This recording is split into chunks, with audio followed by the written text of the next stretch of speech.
Hello, everybody. How you all doing? How you all doing today? Hello, everybody. I hope you guys are doing well. It's been a long time. We missed y'all. Yeah, we missed this live though. Woo! We really missed y'all. To all the returning squad members, welcome. Yeah. To the new people who just subscribed to our YouTube channel, we welcome you all. This is our regular Saturday live show that airs at 2 p.m. Eastern Standard Time. We are the Common Sense Sisters, the one and only. You know, any other one The is surface of the whole universe. Yeah. Any other one is counterfeit. Yep. My name is Yo-Yo. My name is Ella. If you're watching, leave a comment. If you're watching live, leave a comment so we can see who's in the building. And for those who'll be watching afterwards, we hope that you get to enjoy the live stream and do not skip any ads. Yes. All right. Yes. Remember to click on the like button as well. Subscribe, like, comment, and share. You know, you already know what the drill is. Subscribe, like, comment, and share. Subscribe, like, comment, and share. Okay. So, as we're waiting for everybody to join in, we'll just have a regular scheduled, announcements. Number 1, we have our normal squad obligations. Today's topic is going to be quite heated. Yeah, and so the rules are to be respectful, be open-minded, stay on topic, don't use bad words. Subscribe, like, share, leave a comment, hit on the notification bell so you get notified whenever we're live or whenever we post our videos. If you're new to the squad, Common Sense Squad, you can visit our About page to learn more about our channel and about the Common Sense Sisters. You can get updated on our community tab. This is where we give live updates of what's going on. You can also visit our playlist to watch more videos that are organized in a way to soothe your taste. And then you can also follow us on different social media platforms. Okay. Yeah. I think anybody in the house? Well, everyone's commenting here. No worries. We can just start. Anyways, the topic of today is very, very intense, Ella. I think it's something that has been ongoing in the Nigerian space.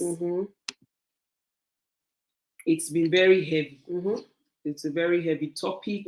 Heavy weeks of tragedy. I'm going to call it. Yes, and I know that the last one we did live, which was November the 20th of this year, we left. The last topic we did was on intentional parenting. Yeah.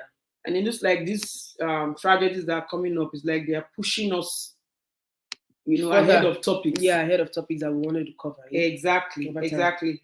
So basically, I also understand the fact that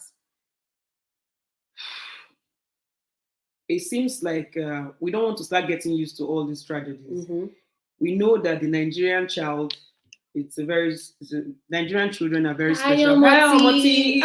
We have to sing happy birthday to you. We'll definitely sing happy birthday later on. Yes. Okay, welcome. When everybody's here. Can you hear us? I think if you can hear us, let us know. That's true. If you can hear us, let us know. I hope we'll not be talking to ourselves. I don't think so. That would be sad. Okay, we can hear ourselves. Okay, that's good. Yeah. Okay. So the Nigerian children are very special children. If one thing you know about the Common Sense Sisters, we don't joke with Nigerian children. We are huge advocates. If you've not seen anything on our channel, at least you've watched Children's Day video. We love Nigerian children. And we don't joke with them because they are a bunch of thank you so much, Omoti. They are talented children. Empathetic. They are wonderful. Understanding. Oh my goodness. Brilliant, beautiful, loving, handsome, cultured. I think if we as Nigerians, we just have to listen to hear Nigerian children out, we'll be in a better space. We'll be in a better space in the country. Right.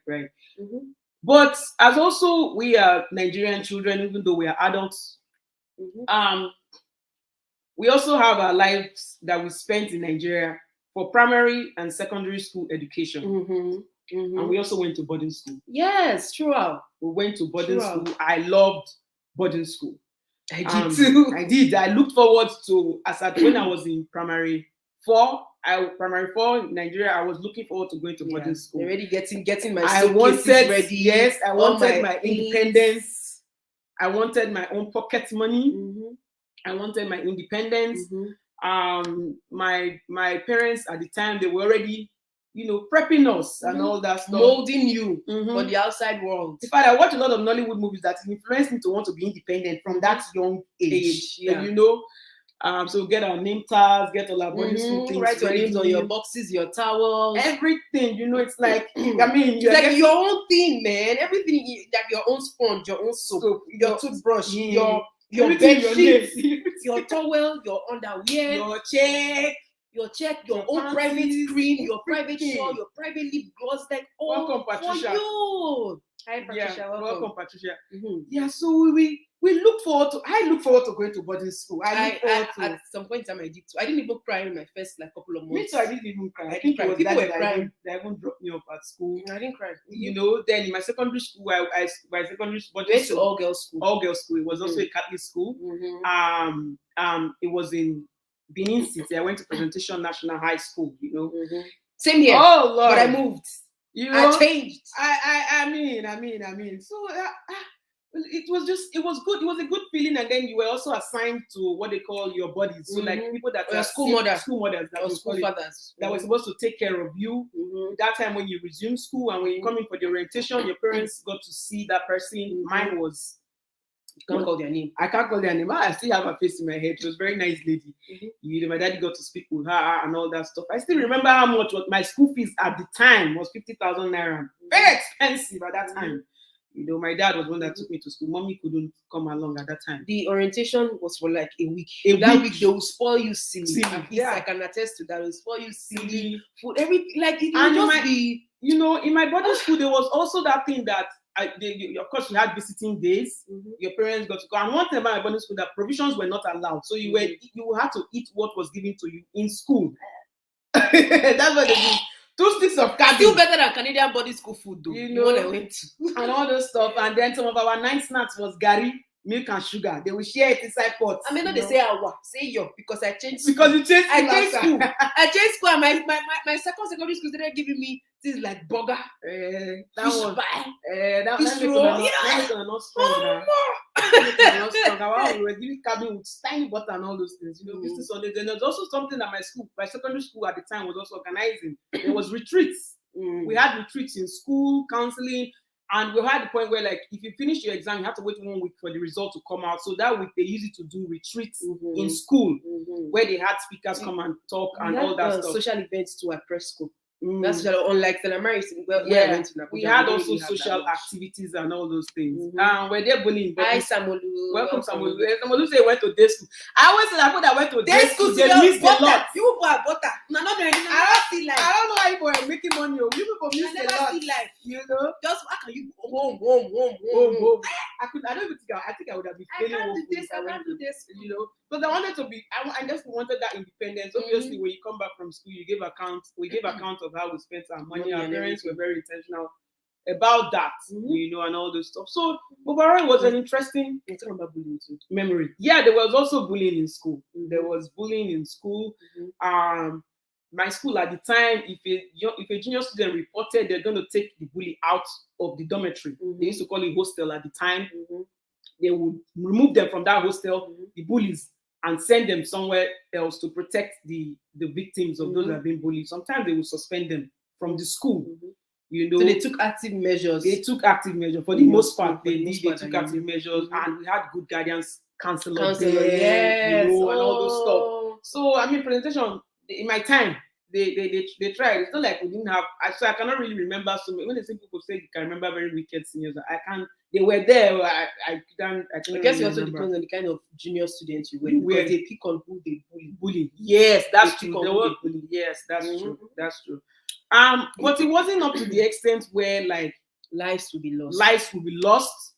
So we're talking about this where lives will be lost, or where like you would disrespect a parent. I mean, my parents, especially my mother, was somebody you didn't want to mess with.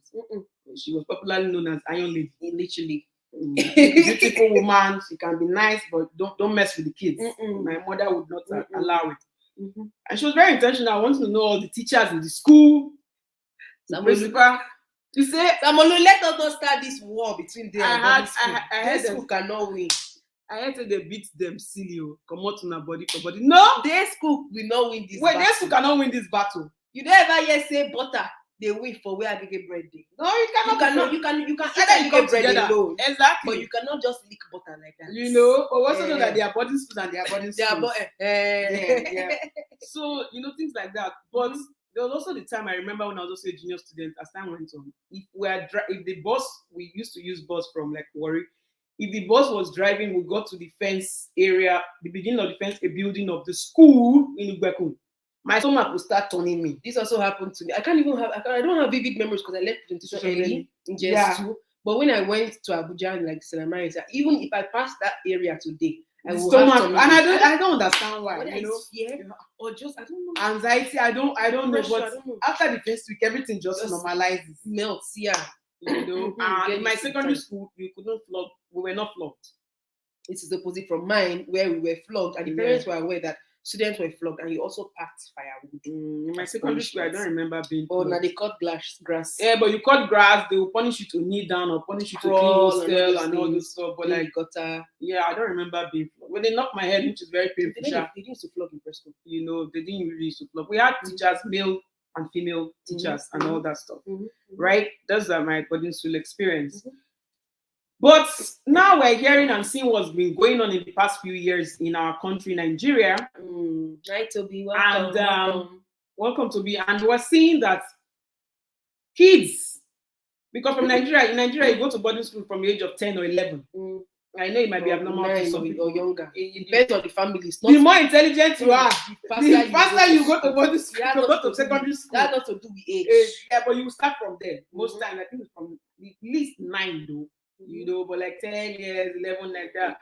We're hearing now that the kids that are currently going to boarding school in Nigeria, it seems like the level of bullying and nonsense going on in some of the schools by the authorities and the teachers and all that is becoming unbearable. It's over the roof. It's over. Yeah. I don't know what is giving some school authorities rights to say that if a mother wants to come and see her child based on some certain feelings she had, dream or whatever, the authorities will say you can't come. Okay.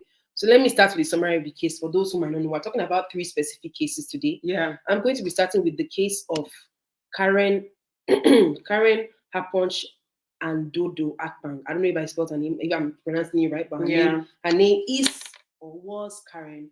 Karen was a 14-year-old student of Premier Academy, Dugbe, Abuja, who died on June 22nd, 2021. Karen was allegedly raped as a condom was found in her body during the time that she was still in the school. She died of septic shock from the condom left in her genitals, as the sperm found in the condom was still active. The school, which is Premier Academy in Lugbe, Abuja, has been covering up this case and saying that she died of diabetes. However, her mother knows that this is not true. Although Karen did have diabetes, she was diagnosed, I think, at the age of 9. Diabetes was not the reason as to why she died. On the 19th of June, she was unable to walk without assistance from some of her friends. And it was this assistance from some of her friends that enabled her to be able to write her tests or exams that she had in school. So even in that condition, there was no empathy for Karen to say, let's call this parent up and say, something is wrong with your child, though. This girl cannot write the exam. They were still focused on the exam in the school. Karen wanted to become a nurse. The school is still trying everything to keep the case hidden. If you notice, it's not as popular as other cases in Nigeria. And when we were doing our research yesterday and watched, we'll leave the links in the description box after the show to different outlets where we found the news and everything. So when we were watching, I think it was on Channel's News, and the principal was being interviewed, and I know he had a nonchalant attitude, and a leader when I think a newscaster asked him about a teacher who was suspended earlier in the year or something, and it was for sexual abuse or sexual advances made towards the student. So the teacher was brought before the committee, and then he was eventually suspended, a PhD teacher. So that's for Karen, short one. And then the next person I'm talking about today is Don Davis. If you're a Nigerian or if you're in Africa, you don't know about Mama Don Davis. Deborah Okezie, the mother of Don Davis. Formidable force. Anywhere you see this face, when we scream intentional parenting, this woman is the first example of intentional parenting. Now, Don Davis was an 11 years. Now Davis is still alive, thankfully. Yes. 11-year-old student of Deeper Life High School in Akwa Ibom State of Uyo. His mother, Deborah Okezie, has been fighting for justice since about November, December of 2020. Don Davis was bullied by students and staff in the school. He was sodomized. If you go on YouTube and just search on Don Davis Nigeria, you will see different videos that his mother has made, telling people everything that's been going on in the case, when she picked him up from school, when he was vomiting, how skinny he was, when they were not feeding him in school, what the seniors did to him, putting up their fingers up his ass and all those nonsense, you know. And as of now, you know, Don Davis' mom has been screaming, and you know, she's faced intimidation, but she's not backed down from the school, from the freaking Deeper Life Church and everything. But this woman is not backing down. She's making sure that Nigerians and the world hears her voice loud and clear. And justice to be served. And as of November 30th, 2021, this is just a few weeks ago, Deborah Okezie updated social media users to say that breaking news: Deeper Life High School principal Ndidi Solomon and other accused persons involved in Don Davis molestation and abuse case remanded in prison custody. This is her Facebook page. If you want to get regular updates, you can always go there. She's like right from the horse's mouth. And she said today, all the suspects were arraigned afresh at the State High Court 7 Uyo and were asked to be remanded in prison custody with stiff bail conditions. So the 5 of them, the principal, vice principal, and the wicked housemaster, Mr. Akpan, and others, apart from the 2 minors, were ordered to be detained in prison custody until they met their bail conditions. Their lawyers were running up and down and cold cut all of them when the judge gave the ruling. Furthermore, after a lengthy argument that lasted for about 3 hours, the judge ruled that the 2 accused minors, Old and Shalom, will be tried at juvenile family court, while other 5 accused persons will be tried in an open court where everyone shall see. So this is an example of an intentional parent. And here we talk about the most recent case of Sylvester Oromoni. So as all this, thank you very much, Ella, for all the updates. You know that when we come here to talk about issues, we do research. And if we're noticing a pattern, then we have to like pull out so many similarities, differences, lessons that we can also learn from it. I'm very proud of Deborah Okezie and how that woman is pushing the thing. The thing is like, some people, when people act in a very despicable manner, you have to be shameless about your story, especially when you're fighting for justice in Nigeria. When it concerns your own, you have to be shameless. Because if you don't, nobody will fight your battle as much as you will have to fight and cry out loud for it. This is part of the intentional. There's no protocol when it comes to somebody manhandling or abusing your own. Nothing. No. You can't be acting normal. Patient or waiting on God to come and work. God's not going to solve that problem. You have to fight. Let's not even go there yet. Let's talk about Sylvester. Now, we have lost a future nurse, which happens to be the first girl, Karen. Beautiful young lady. Very beautiful young lady. And I feel so sorry for her mom. I feel so sorry for her mom at this age. Now, very recently, we've lost a future pilot, which happens to be Sylvester Oromoni Jr. His father's name is Sylvester Oromoni Sr. Sylvester is the baby of the household, of the Oromoni household. 11 of the 11. There are 11 children. There were 11 children. He's the last child. And his father loved him so much. We watched the news, the interview he did with Arise. We watched it yesterday. I think he did it on December 5th or something like that. And you can see that the father is in so much pain. I cannot blame the parents. I mean, we didn't worry to Lagos. Do you know what it means? Now, we should even talk about who is Sylvester before we start going. We have to give him that. Okay. Who is Sylvester? So Sylvester is. I keep saying is because I can't know. Sylvester was 11 years old, an intelligent young boy, a boy that is responsible, a boy that is self-aware, a loving boy, a boy who right from primary school has always told his parents he wants to become a pilot. So as you can see, we've lost a future pilot, which I believe he would have been one of the best in the world. He went to Dowen College in Lagos. Lagos State. I think this. After his parents have spent Millions of naira. And check this out. His siblings were also attending that school. His elder sisters were also attending that school. Mm-hmm. They are based in Warri, Delta State. So you can imagine the school fees is very expensive. Mm-hmm. The cost of having to fly their children or go by road to commute to that school is very, very expensive. Because we are because after all, we did not even school in our own state. No, we didn't school in Warri. There was a time that you had to be traveling from Abuja to Benin. Benin, yeah.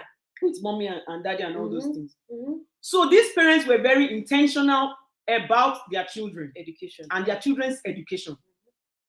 This boy was being bullied in school. Mm-hmm.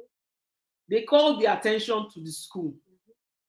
The school, I'm paraphrasing now, the school said they are going to handle it. On different occasions, they didn't do anything about on several occasions, but they did not do anything about it. They didn't suspend the student, nothing. How can a senior be asking a junior about, how can the seniors be asking Sylvester about how his sister's private part looks like? Yes. And you're forcing him to talk. Yes. Forcing him to join cults. Like, I was a senior student now. And those nonsense does not happen now. I live in the same dormitory with senior students too. All those rubbish doesn't come out now. What will you be thinking as a senior student in school that will bring you so low and no despicable attitude to think that you will call a junior student and ask him whether he has seen his sister naked body before? Then you are forcing him to join cults.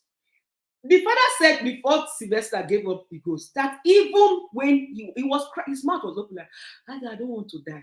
I don't want to die. Even after he gave up his ghost, and tears, they had put cotton in his nose. Tears were still coming out of his eyes. How much pain could you have put another human being through? The useless school, they were useless doing college, turning the parents upside down. They didn't even call. They didn't reach out to the parents. Oh yeah. Even when the elder sister said she wanted to speak to her parents, they refused. They refused. Also, according to the dad in the interview with Arise, we are going to leave the links in the description box on YouTube to go and listen. Because it's important that you listen to everything and read them for yourself. He said Sylvester talked about that he was in the dormitory with his friend. They were talking. Yeah, that was before he passed, because the school was already lying that it was football, freaking soccer that could leave a child to have a caked, is it liver? A big kidney after swollen liver operations. Ribs and everywhere broken. His back, everything. He cannot sleep well. Throughout the time he was in pain till he's dead. And then the father said that the boy that Sylvester said he was there with his friend. They were talking. These 5 useless boys from useless family background, because you have to from a useless family background to think that you can come and intimidate somebody. They came into the room to even act on it. They had which can useless school? Act on it. What can useless school? Turn off the lights. They turned off the lights. Pulled this boy down from the bed. Started matching him. They were matching this boy, matching all over his body. Where is the freaking hostel father? The useless hostel master, whatever it is. Because in my boarding school, you will see hostel mother. They'll come and ask what is going on in this hostel. Then you have hostel A, hostel B, hostel A, everything. They will come and ask that. They were matching this boy. Even I don't even know whether there were other students also present there in that darkness. You don't even know. I don't know whether there were other students present there in that darkness. You know? And if they were, you know how to ask. Then they would be afraid. They forced some nonsense chemicals down in the dark inside this boy's throat. Where did they get these chemicals from? What do they want to tell me that in that hostel people were not hearing the screams or anything, or the blows or beating? They want to tell me that people were not hearing it. Obviously, people were hearing it. Why were they quiet? I cannot understand. Why were they quiet? The school come out and say now, God punish Dowen College from the principal, from the owner, to the vice principal, to the owners, to the dust, to everybody that is involved in this case, including what that you claim that will happen to you. Yeah, including his useless teachers, that none of them got in touch with the parents. You are a teacher. This is your student. You are seeing what's going on. You can't ask questions. Don't they have a counselor in that school? I mean, I had a counselor in secondary school. They are paying millions of naira, millions of naira for your child to go to school, not for them to give you a dead body. I cannot even imagine. Karen's mother said she gave them a cup that was full and they returned it to her empty. A whole human being, a whole life. So until I think because they came out to cry out online earlier in the months before people started, everybody started talking about the case. Do you know that this school had the audacity to move from physical classes to online? Punish them. You know, if tragedy happened, for example, Canada, to some extent, they will shut down everywhere. They will say investigation will be going on. Students that need mental help and everything, you need something to discuss. They just like to call. You move the school to online. The pastor's father was saying on the phone that this is not right. It's not right. My children have paid for their school fees. They are not experiencing these online classes. This has happened. My son has died. You're moving class to online. Until Lagos State government came and shut down the school. The despicable human being of the principal. They're supposed to not brought down the school. Yeah, the despicable parents are too kind. Wait, the principal had the guts to call Sylvester's father to say, why did he release the picture of the boy like that? The video that is gruesome, even dead. If this principal is a man or a woman, you are very stupid woman. May that football thing that you said. May it happen to you. You are a useless woman to have the guts to call the father of this boy. And the first thing you have to say, you never is that you should have not posted that. They never called this man throughout the time he was going through this ordeal. It was himself that was calling. You know that they could not go find flights from Abuja from Lagos to DC. They had to go by road. They had to go by road for his treatment. And you know when it's something that has to do with poison. Not be say the road even good because we don't pass those roads for where. You know that when it has to do with poison, they have to know what the poison is so that they can get the antidote. And the more you waste time, the faster the person dies. The boy's mouth was peeling, everything. Jesus Christ. The father said the boy will lie down. He will turn and say, I cannot sleep. My back, my this, my dad, daddy, I cannot sleep. They did my dad said they did everything to make his boy so.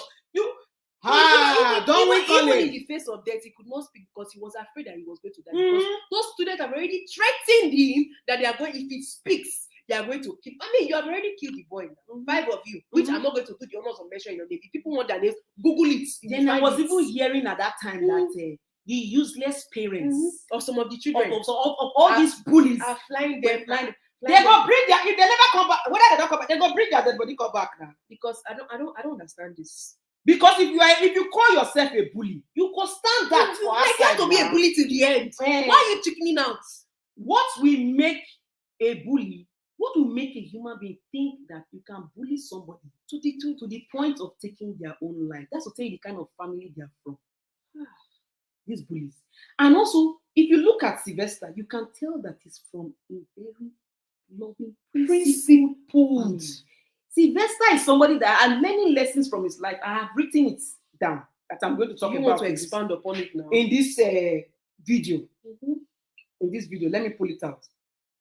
Let me start from the blames, like we've already been talking about. We talked about the blame.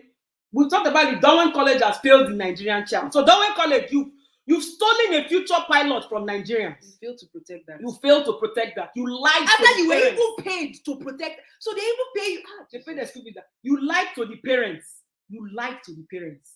Another blame goes to the owner of the school, the housemaster, the teachers, the counselor, and the senior students who committed the crimes, and including those senior students who are also quiet in the face of all this nonsense going on. The next blame goes to the parents of all the coward bullies that stole the precious life of our future pilots. They failed completely in their parental duties. When we're talking about intentional parenting, 3 weeks ago, you think it's just to be body children up and down, lay egg. Even a fowl will not allow a lion do this to their chicks. Exactly. The ultimate blame, I say, goes to the coward bullies who had the guts to run and hide instead of facing justice for their heinous crime. You can force somebody to take poison, but you don't want to. To face the law. Abi, what did they do for dark? You know what can do for daytime.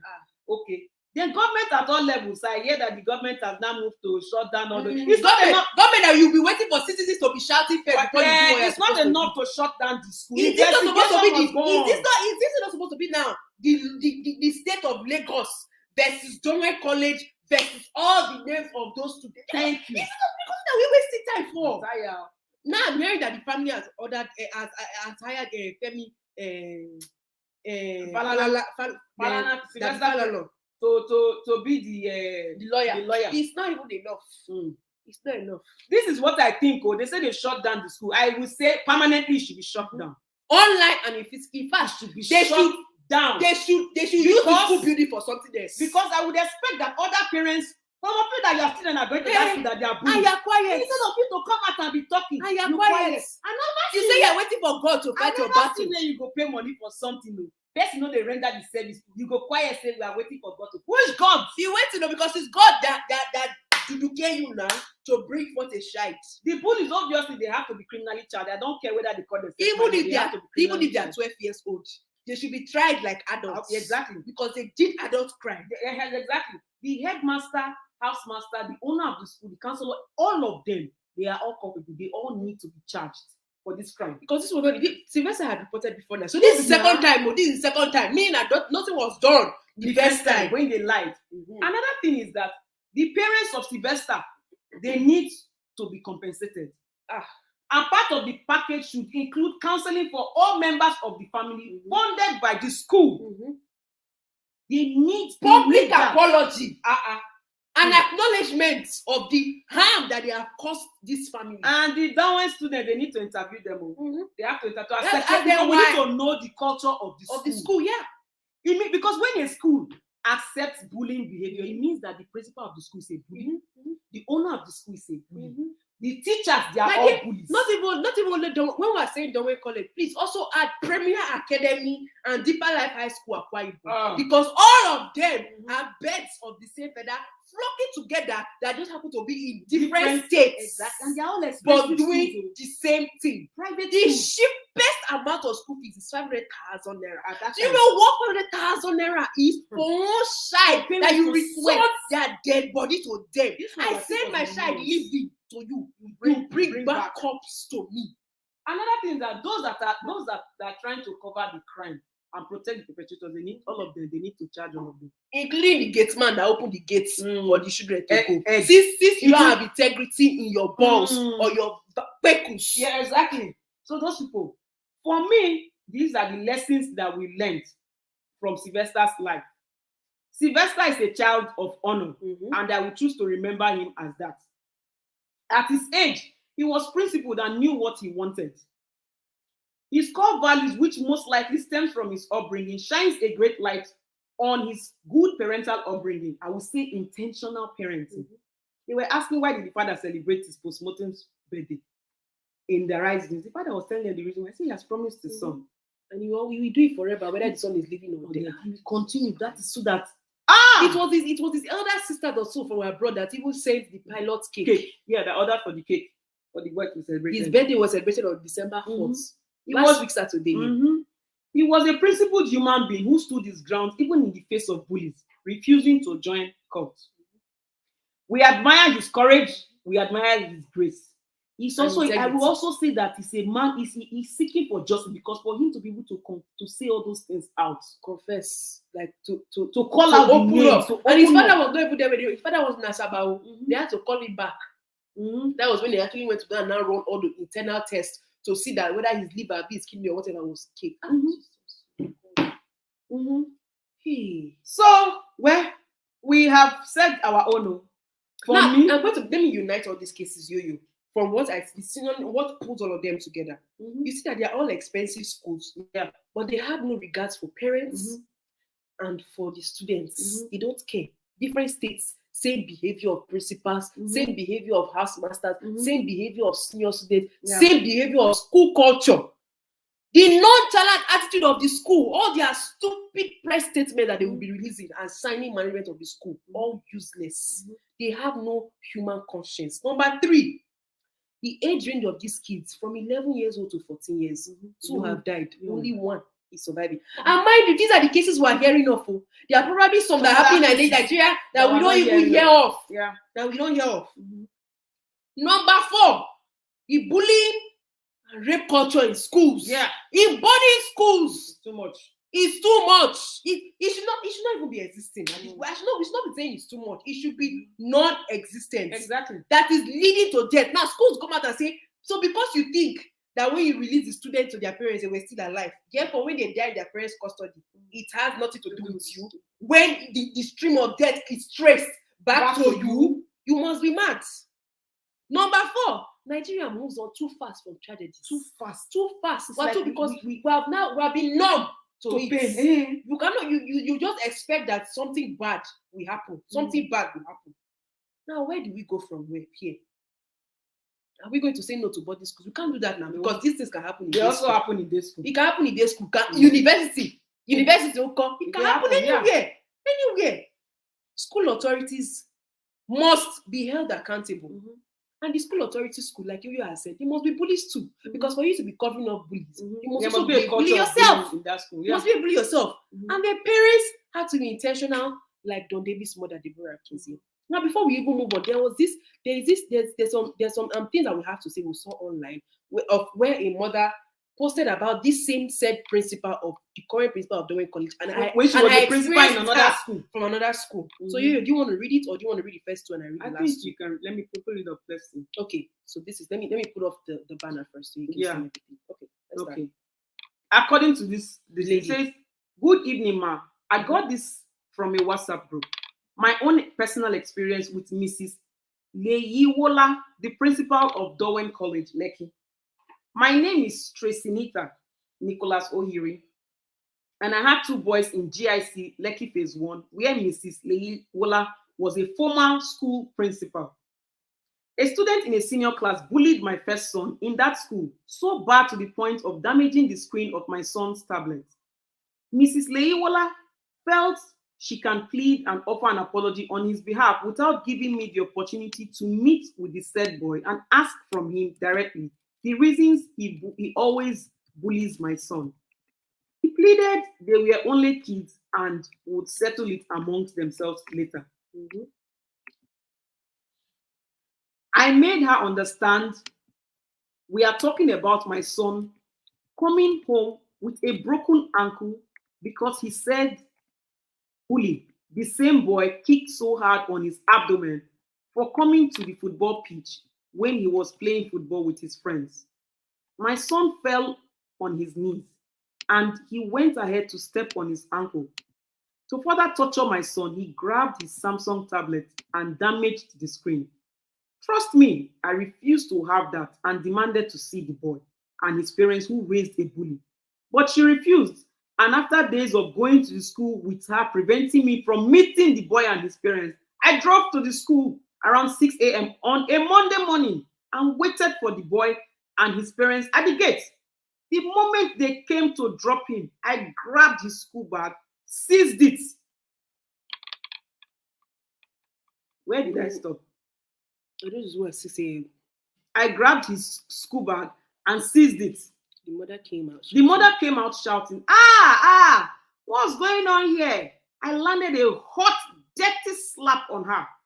I was going to use my head next to her forehead before the security men and people around grabbed me. I drove up with the boys' school bag, ignored all their phone calls for that day, and returned it to the school principal the next morning, making sure that I damaged his laptop screen beyond control. I took time to explain to my sons not to feel embarrassed, that everything I did that day was for their own good and security.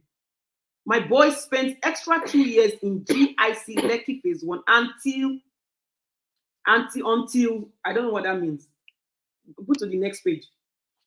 Till Lekki Phase. Until date, no teacher or school students bullied them. Mrs. Layeluwa left GIC for Dowen College months later after this incident. This morning, my second son hugged me from behind with a kiss. My second son hugged me from behind with a kiss, reminding me of this story, I smiled. Getting to know now that she's the current principal of Dowen College, where Sylvester, a 12-year-old boy, was bullied to death. I'm not surprised. May God heal his parents and family. Justice for Sylvester Oromoni. So this is the parents, talk on social media. Those of you in the comment section that are asking for solution, are you seeing solution? Fellow African parents, you're asking for solution for somebody not to be killed. What is asking for solution? That means they watch our video. Really you have not been watching the video. This is an example number 1 of solution, which means that this current principal of Dowen College has a track record of not protecting victims that are being bullied. Has a track record of protecting bullies. And as a parent, you have to be crazy when it comes to your children. You have to be If you not learn this one from the police mother, learn it from this woman that has narrated her story. Two examples. So these are 2 different types of solution. You create your solution for yourself. If you see something's not working right, you try something else. Another thing is when your child, parents, you have to have conversation. You have to look at your child. This brings me to another comment from Betty Rabo. If you don't know Betty Rabo in Nigeria, you can go and Google and research on who she is. And so she said, dear parents, whenever your child says, Mom or Dad, I want to tell you something, please step on your brake, drop everything you're doing and say, I'm listening. This is not the time to say you're too busy. You have to listen to your children. You have to look at their eyes. When they are afraid, this is what my mother used to tell us. No person born of a woman can do you anything in this world. Nothing. And that thing is still in my head today. So tell where I'm working, I'm not going to allow my boss bully me. Even if I see that in the area, I cannot sit well with me. Yeah, I cannot be even watching somebody being bullied. Cannot sit well with me because why are you trying to intimidate somebody else? Who you be? Who born you? Where you come from? Why? As per what is happening now? Yeah, so we will not. So those are part of the solution. You have to look when you take your child to school, and pictures are very important, which is something that Don David's mother is very good at. She said she sent in a chubby boy to school, and they brought a skinny person back. You could see they were starving Don David. That boy was just clothed in skin. Lying to him that his parents did not pay for food or something for afternoon food. Yeah, what does that mean that you don't pay for? Is everything not inside school fees? Exactly. So what solution? You have to be very close to your children. You have to speak into their life. They have to be able to trust you. They have to open up to you. Yes. When I was younger, they tell mommy everything. They write letter. I even decide they say I write letter to my mother. I asked one of the letters that she wrote to me, and I'm sure that she has some letters that wrote. That's when we come for holiday. There is nothing. Anybody don't they believe for knowledge school that mommy march to the school. What? My mother one the bully, one in Paris. I don't. You did grace. Jesus. But another thing is that when you take your child to school, everything you have to speak into their life. Sometimes the force of the fear in the child is usually greater, especially when they are young and then all those things. You have to tell them that you have to make them that you are bigger. There's nothing anybody can do to you. Nothing. If I have to take you out of that school, I put you there. I will take you out. There's nothing, and don't be ashamed of anything. Call their names. Call their names. When my mother came back from Abuja one time, she said our brother, they bullied him. To the extent that senior bonko in head. Swell up. True. Oh, it was not well for that school that day. It was not well. That's even how I'm going to end it. It was not well for the school. It was not well for the school. And for the child that bullied our brother, and for also the parents of the child that bullied our brother. It wasn't well. Let me just say that just a stick. The person that bullied our brother had to fly the fence. My mother was. They had to fly the boy out of because the wrath of mommy common sense. So parents, when you carry your pikin go school, ask them question, and don't ask them the question in such a way that you want to judge them. Don't leave everything for the school, because as you can see, the school they are not doing anything. Get to know your children's friends and their friends and their teachers. They are hostel people. Get all to know them. The hostel mother, hostel father, even the cleaners in the school, the gatesmen in the school, because now those cleaners, gatesmen, they supply all the nonsense where students they take for school. I'm telling you all these things. These are our tips. So we are not parents yet, but now the ones when we know. But we were once kids who went to boarding school. Yes, now. Because as part of it, like there's no way. Like, who is the teacher? I cannot understand that. My mother will say, I'm having this feeling. I want to speak to my child, and then you say it's against the protocol, because that's what they did to carry. Not carry like Don David's mother. They did not allow. Which stupid protocol? Did you collect school fees? Would you protocol to collect my child? My own child. That's our solutions. So those of you that are asking for solutions, those are our solutions. Samolu, forget that one. That one is just a errant distraction that does not know where their mouth is leading them to. You know, some people, when you put money inside their mouth, they lose their consciousness. They have consciousness. Momoti said, I always tell my children, especially my daughter, do not be afraid of anybody. If anybody does anything to you, if you don't like, please tell me facts. Exactly. This is the intentional parenting that we were talking about. I think Omoti even gave example the week that we did the intentional parenting. Yes, now. And because she's very close to the teacher, and the teacher is like, this is, Bella, I need to speak to Bella's mother. You have to be. It's not just dropping them off in school. They probably have to know you as a no-nonsense crazy parent too. Because the earlier that everybody know that you are mad when it comes to the affairs of your child. It's the bullies that will be telling her, just like this one, their mama they crazy. Their mother is not okay, their father is not okay, just leave this one alone. At least you will know that your child is is going peacefully where they will make the right friends. It might be tough for them for some time because maybe students will be avoided, but at the appointed time, they will make the right friends. They will grow in that school. The school will pass through them. They will pass through the school. They will graduate and go everything in flying colors. Because if you don't start instilling this intentional parenting behavior in your child at this young, when they get to you raise up a weekly, they will be bullied forever. It will affect them for the rest of their life. Forever. In high school, they will have this behavior when they go to university, in the workplace, even up to their bullying them. If they join any adult group, they will be feeling inferior. Bullied. All those of you that will be saying that children is good to be quiet when people are insulting. We smelling quiet. Then people wait on me for primary school and secondary, they know. Give unto cannot Caesar write what deserveth to Caesar. I'm not humble like whatever that. You dish to me is what I will give you back. My mom, you know, they say be quiet. Or you know that they will say, oh, Christians, we say, oh, slap the other chick. No. Please. Forget that chick thing. Forget about it. Amati say, when I drop and pick them up from school, that's her children, we always talk. How was school? Any drama? That's how you get updated at the dining table during dinner. Everything. You talk about everything. Because there's no perfect time. When you are bathing them in the bathroom, be talking to them. Every time. Ask them questions. Gist with them. Look at their body. Any changes? Any mark? Yes, now when they flog me that type of primary school, they march go to school. Mommy march go my school many times. And this behavior of our mother has been like that since the womb. Don't ask me how I know. From daycare to kindergarten, everything. You know, you cannot be following protocol when it comes to your child. Not to talk of the one when you bully your child, you be telling them to be quiet. You be telling them to be quiet. That as if the bully will go away. You have to face them head on. And if they are bullying your child, maybe some people will be bringing toxic masculinity. You're a boy and they are bullying you. How can that girl be bullying you? Don't cry. You have to talk to them. No. There are ways of going about this thing. Ways of going about. You have to stand up for them, and you have to teach them how to stand up for themselves, because you will not always be there.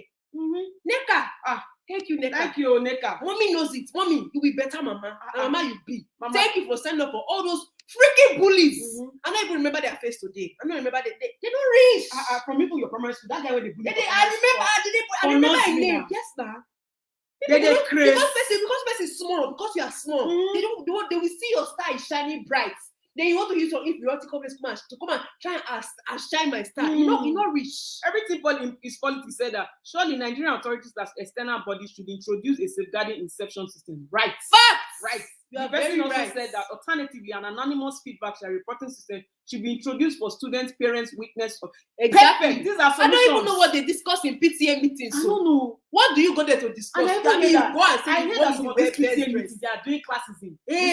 Who has more money than one? Who gives a hoot? This person also said there needs to official channels, because fact is some parents are useless and bullied. If we're posting the link, it's like we've really been talking. This is why I love the Common Sense Squad. They are always always coming. If we're posting the link, anybody, people if you have anything to say, you have any stories, you have solutions, you come in and we'll have this discussion. Because this is not normal. We refuse to. Don't come and tell me, you are very humble, you are quiet. Those are not virtues.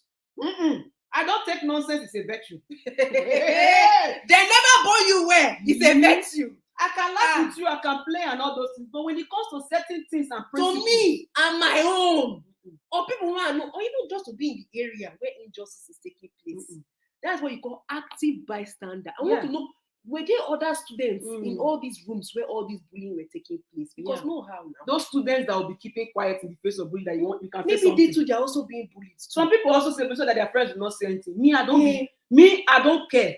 Friendship will come naturally, it's supposed to come. Who friendship cannot? If your friend cannot stand up for you, I always say it. Waiting God not give me for height, give me for voice. When I speak, you will hear me out. Not because my man voice, you will hear it. What are you not talking? You will hear it. We posted the link in the comment section. If you have anything to say, on anything, solutions, stories, anything that happened, if you know anything about this case, you can click on the link and come and join us today. Make an impact on this topic. Remember to like. I hope after all this, we're giving you. I hope you are hitting the like button, and sharing it, because it's very important. Because there are some parents abroad that will be shipping their children to Nigerian boarding school because they want them to be cautioned. You pay millions of naira. These are the I sent my child so that this abroad will not spoil them. This abroad will not spoil them. I want them to have Nigeria, to grow up in the Nigerian way. Why are you not living in Nigeria and living the Nigerian way of life? Exactly. When you go for visiting day, Talk to your child's teachers. Let them know. Open day, everything. Ask your pikin what is going on. How are you doing? Why are you not doing well in this See place? their friends. Do I need to pay extra lesson for you? Is anybody talking to you?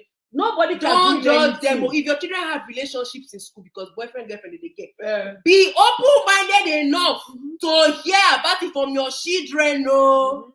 And don't be preaching you must be humble. And you must turn the other cheek. So, God did not give them a chic for people to be slapping up and down. The reality in this world is that there will always be bullies. So those people, at some point in life, you will be bullied or you will bully somebody. And your parents might not always be there to help you out. No. If they bully you this time, you survive the bullying to your older age. It will somebody from somewhere else. Yeah. Come and bully you. I don't know if there's anyone behind. So click on the link. Click on the link if you want to join. Would you know? I would know. They are not here yet. Oh yeah. So click on the link if you have any contribution to make, because we're not staying long on today's show. We just came to deliver the facts. Let you know what's going on. Yes. And updates Yes. And this is our own 2 cents. No, this is not 2 cents. This is a lot of cents. This is a lot of dollars. A lot of dollars is going on in this thing. Yeah. So that's why nobody can try me. It's very hard. Unless I allow it. And if I allow it, then it means that something is waiting for you in front. Even when I'm working, I fear nobody. Nobody. And it started from childhood. It started from childhood. So you have to be instilling those things. And don't be looking at how you are going to please other all these parents that or your child is probably having a voice of your own. You say, can you not be quiet as Mrs. Ngozi's daughter is quiet? Will you shut? Oh God. Some of you that are parents, your fellow parents are bullying you. Oh yes, so how can those ones even stand up for them? That's not my business for them. You better stand up for your children because you brought them into this world. You better, if you like, in your own side, don't stand up for them. Because if their parents are bullying the fellow parents, then the children will bully the fellow children. Yeah, that's very bad. Though. That's really, a traumatic really chain of victimhood and victim. Jesus. These are the solutions. So, as a parent, you cannot act normal. You cannannot be quiet. When abnormal things are happening to your children. That's one. You cannot be diplomatic, no. Because I don't know how you lose a child and to lose a whole human being. We lost the pilot. This is not a chicken life. Come on, if cow should die in Nigeria or be hit by a trailer, the whole country will be panicking because cow is the first citizen. Talk more of a whole human life. Nigerian child. And that school has not been shut down. Like forever. I don't mean the one whereby because they will appease the government, then they will open them back. No, because if they shut down school permanently, one death is enough. Then every parent will feel it. They should use the school to do something. Maybe they should turn it to a hospital or a Airbnb. I don't know. They should use for something else. Another thing is that also nobody's even also talking about mental health of those children. And of the students too. You know what? If, for example, now Karen, somebody is going to be sleeping on her school bed. Yes. So people that have slept in the same room with them, they want to be thinking that somebody lived here and has died. Yeah. There is nothing about mental health. I know the ESA people get guidance counselor. In my secondary school, we have guidance counselor. We didn't have. Oh, you in my second one, we didn't have. You see why I said presentation was a good thing. Presentation, we had a guidance counselor at the time. Mrs. Umba, I'm proud to call her name. She was a wonderful woman. I don't know if she's still a guidance counselor there. Wonderful woman. Because you need because today presentation when you were in pain, you will go to your guidance counselor straight up to go and report. Because the guidance counselor was the channel in between the children, the bully, and the parents. So she will have to call the bully, talk to them, all those type of things. So like we had guidance, and it was very normal to have guidance counselor. Yeah, it's just not like it's even dawning on me that you didn't have a guidance counselor. We had though. We had. Sometimes some children will not even go to guidance. They will go straight to the principal or the vice principal to go and report in my boarding school at the time. And they always found a way to at least protect the young ones, the ones that were being bullied. So they'll say the breads or whatever. And as parents, you have to investigate the school that you are taking your children to. What's the culture of the teachers, school? everything. If you know people that have gone to the school, interview the children. It's not the parents of the children. It's the children that just as normal gist. When she was changing normal gist. You just ask what's about the school. They will tell you. Especially people that are going to because principals and teachers, whatever, they lie. They lie. Where they lie a lot. That's the thing. Those are the things that we have to say. Those are some of our tips that we have. If you have anything to say, you come and join in. We're not staying long today. Once it's 1 hour, like in the next 5 minutes, if nobody comes into today, we'll just round up. But Omoti, You have to click. Omoti, you have to click the link. We'll sing happy birthday to Omoti. Let's just sing it to her now. Omoti's but I birthday want was her to click the link now. She doesn't want to come because what if she's doing something? Omoti, are you doing something? We'll just sing the happy birthday now. Let's just sing it now. We have to sing happy birthday for Omoti. Let's just sing it now. Omoti's birthday was 2 weeks ago. Let me see. Somebody is saying something that the average Nigerian has been exposed to multiple layers of trauma, family, society, and authorities. That's very true.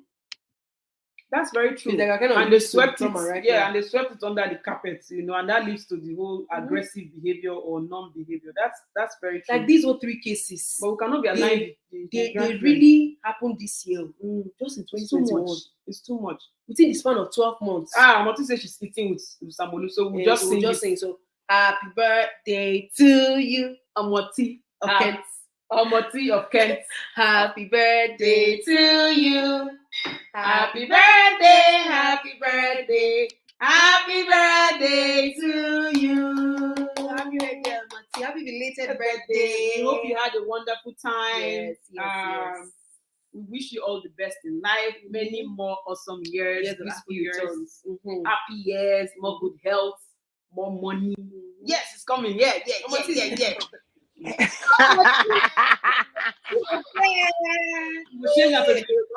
I'm dancing. I go and sing. I'm dancing. I don't know. Will you dance it up? Happy day, oh, you will dance, it's your birthday. Happy birthday to you. To me. Happy birthday to me. Happy birthday, Amoti. Happy birthday to you. Thank you. I the shop spicy shinko. We're not saying the job, but we wanted to really hear your voice. So that was singing for you. Thank you, ladies. Thank you. How are you? We have missed you.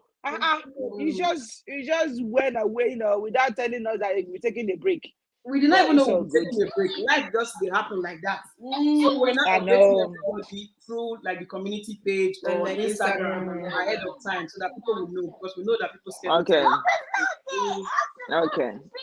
Anyway, good to have you back tonight. So it was really a nice session, and that case was, and Aondodoo did the case a couple of days ago, and I was telling her that these people, I hope they get the justice, because people were screaming justice.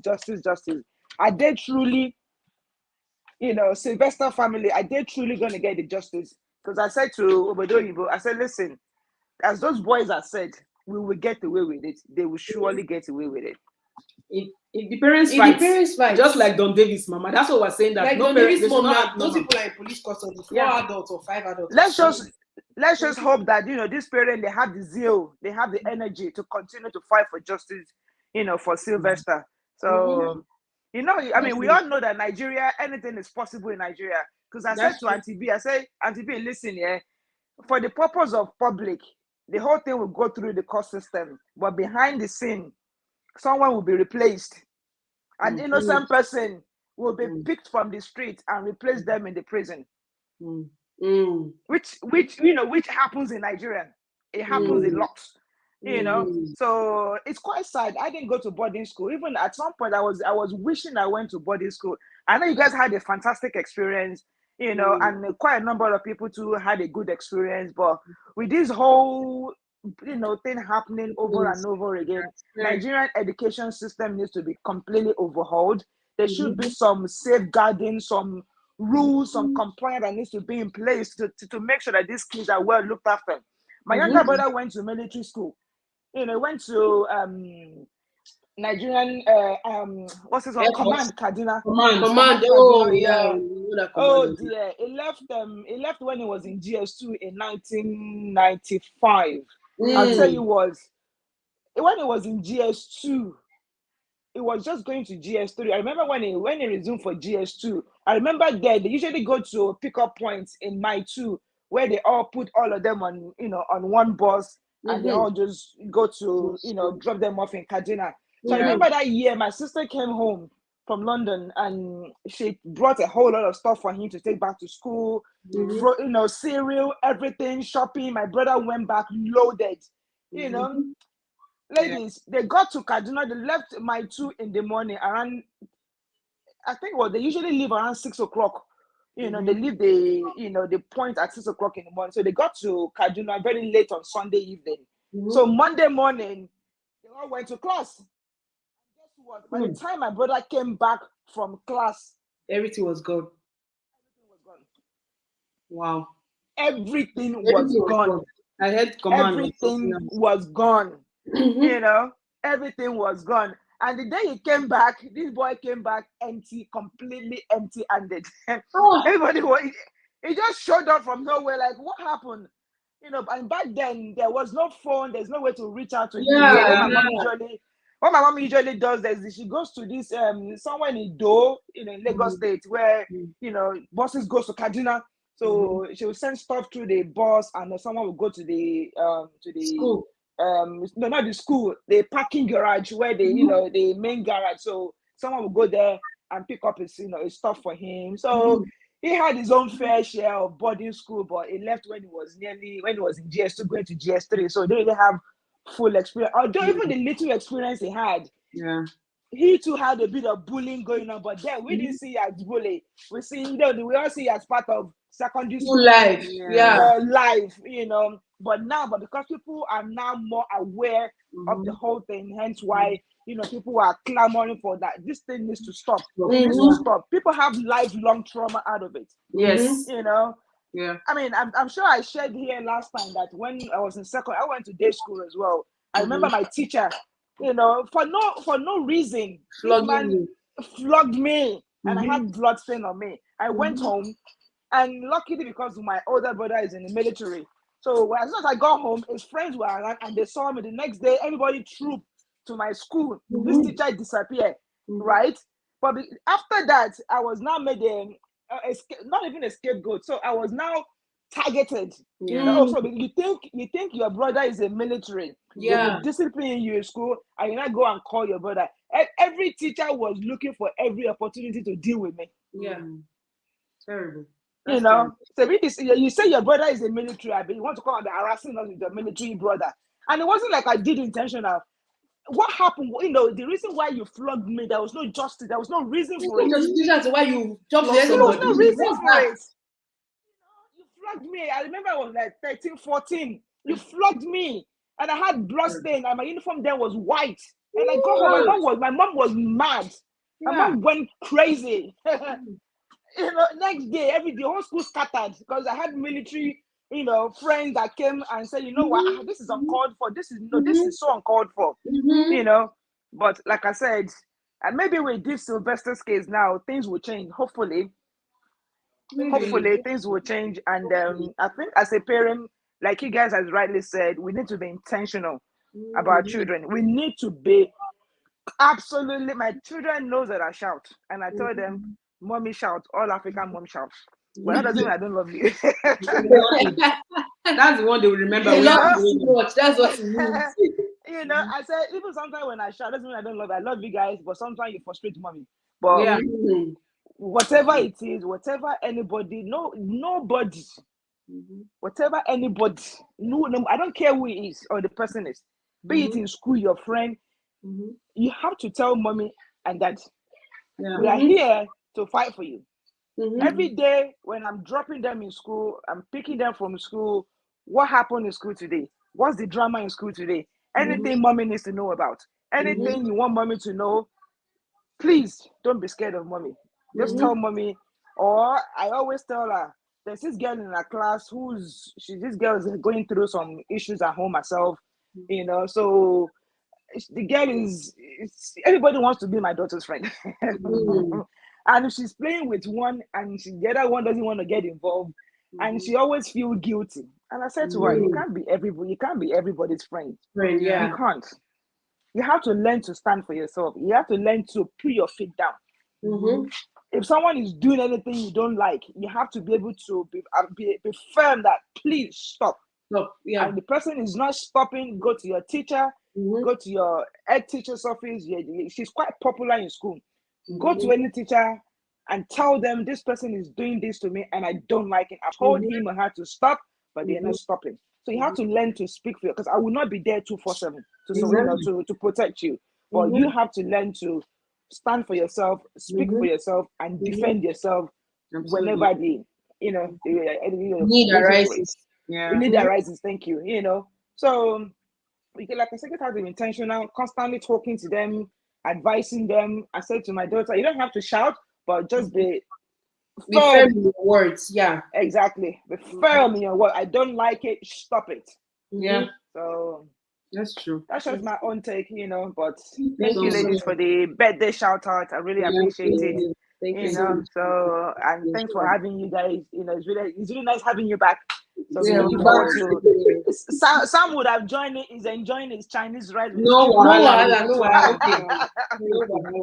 Thank you. Enjoy your meal. All right. Thank you. Let me go and finish my shinko so that I can just chill with my shinko tonight.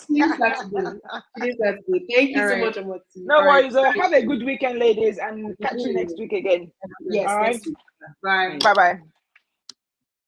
So before we add Toby, someone is saying that sexual predators are two common places in schools, like from teachers to students to parents. Yeah, that's very, very true. There's always people that are around you. There's always people that are around the victim that those are into future topics, but that's very, very true.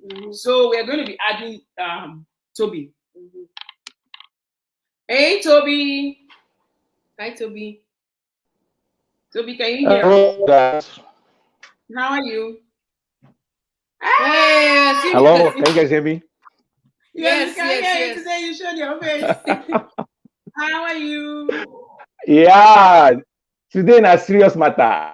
I say today I will show my face today. Yes, sorry, I'm hanging my phone here somehow. So, anyways, Omoti is still there. Happy birthday, Omoti. I don't know if she can hear me. I think she left already. I wanted to sing happy birthday for her in Urobo. Like Urobo. Happy birthday. Anyways. Anyways, yeah. Oh, okay. You better come back. Come back to the show, Moti. Bring Samulu with you. I want to see you guys. Moti wants to sing. Finish your Chinese rice and eating and come back. Yeah, I'm gonna join Common Sense Sisters. And we're gonna sing Happy Birthday in Urobo. Oh, so, the one that wants to sing for people. We did Yoruba version because of Moti is Yoruba. Yeah. Anyways, look, straight to the topic. Yeah. This is a very sad story. This is a very sad story. I don't even know. Omoti came back. I'm sorry? Omoti is back. So you have Omoti is back. Omoti. I said today I want to sing for you in Urobo tongue. So are you ready? I'm ready. So Common Sense Sisters are gonna lead, and then me, I'll back up. The one that said you want to sing, you say we should come and lead again. You will follow your tune. Oh, we are going with you. We are Well, the last I checked, I'm not a robot. I'm ready to dance.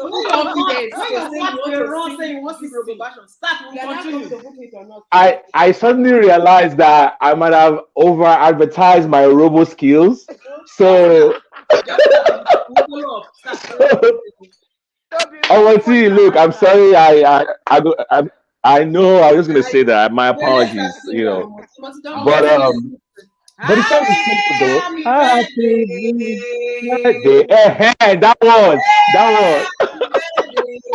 Happy birthday. Yeah.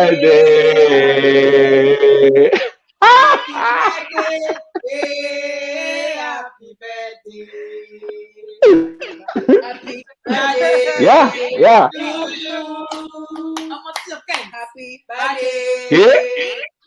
I'm conducting. Happy birthday. I just finished.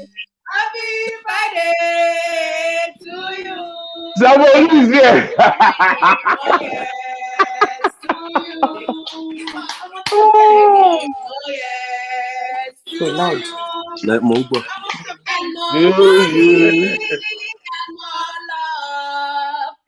Don't worry, I will join you guys now. Make I drink some water. Make I cool down. Drink water for Mati of Ken. Butter. It's so loud. Toby. Thank you, guys. Thank you, Toby. I mean, come on. Hey, It doesn't get better than that. It doesn't get better than that. Yeah. So, anyways, Amati, once again, happy birthday on behalf of the squad and this new Robo Boy. I say happy birthday. Anyways, look, guys, this is a very serious story. Initially, I wasn't even aware of this story, and I had to, when you guys posted what we're going to be talking about, so I had to go read up on it, and I came across, what it was about. This is really, really sad. Couple of takeaways. I think that as tragic as this story is, it's a reflection of our society as large. I mean, people can act shocked and act surprised and act like, oh my gosh, like what is this? But these things happen all the time. I mean, we see it at every level in our society. Everybody's bullying everybody. Somebody's bullying somebody. Somebody's abusing somebody. From the government to the society to the family, there's always bullying and abuse going on. So now we want to play some kind of we want to display some kind of righteous indignation. We're like, oh my God, this is shocking. But hey, it's what we see every day. Now, on a personal level, I did not attend boarding school. I went to a day school, and I at some point I might have fantasized with boarding school, but I think as I got to just 3SS1, I kind of began to fall in love with my day school arrangement, and I loved it. I loved every bit of it. I just look. I'm not about this. I'm not. I mean, stop. Just stop now. Don't start the fight. Boarding and day school fight. Back then they used to make us debate. Is boarding school better than day school? Parents of judges, accurate timekeeper, all that nonsense. And then we'll start debating. Anyways, I just love the overall experience I was getting as a young person growing up. Okay, yeah, maybe I might have overplayed in my parents' control, whatever. But when we left school, my parents were pretty liberal, like I've always said. But then there were other things I loved to do once school was over. And the fact that we were not in a regimented system, tell us when to sleep, tell us when to eat, tell us, when to study, lights out, lights on, and all that stuff. I just loved the freedom that, day school provided. Nothing against boarding school. A lot of great people like you guys have come out of that system, and they're representing very well. So, but then these things have been going on for a long time. Now, can you imagine this school trying to cover this up? So, which lets me know that they have actually covered up so many cases like this in the past. Most likely. And I'm wondering, maybe because the people, because the people involved are rich, they have the money, they're able to, sweep it under the carpet. And those victims, they go unnoticed, nobody's fighting for them. It's just, at every level. So, and when I listened to the father, he was being interviewed and he said that the school did not even have the decency to call him directly and tell him what had happened to his son. It was a nurse. It was a freaking nurse from the hospital that called the man to tell him what had happened. Come on, where is your humanity? Where is the human decency? I mean, you are your parents. I'm sure you have a child. You have your own child. You couldn't even invite the parent and say, hey, we're sorry. Now, they botched this whole story at every level. The PR campaign that they were trying to embark on, they lost it. There are better ways to handle this. Yeah, okay, something terrible had happened. How about you respectfully, decently invite the parents, sit them down and say, sir, ma, we're sorry. This is what's going on, but we are on top of it. and we're going to make sure that the culprits are brought to book. We're going to make sure they face the full wrath of the law. I mean, you are sure parents that, look, this is completely out of your hands, but you are going to make sure that those who are behind you pay for it. Instead of you trying to play all this shenanigan and all these things that you're doing, it's ridiculous. It's just simply ridiculous. So I think, I mean, it just takes my breath away. And I hope that the father or the family can take solace in the fact that this story has gone viral, and I mean, hopefully some form of justice they will get, and hopefully those guys, wherever they are running to, you know, they can probably some hashtag thing can be started, and they can get them back in the country to come face the music.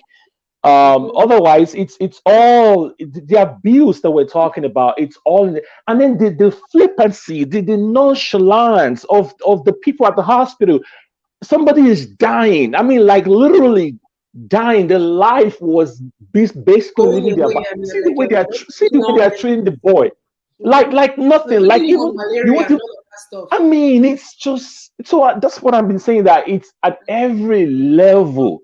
Every level you can, this story basically highlights the problem that we are having at every level. You know, I'll just say this finally.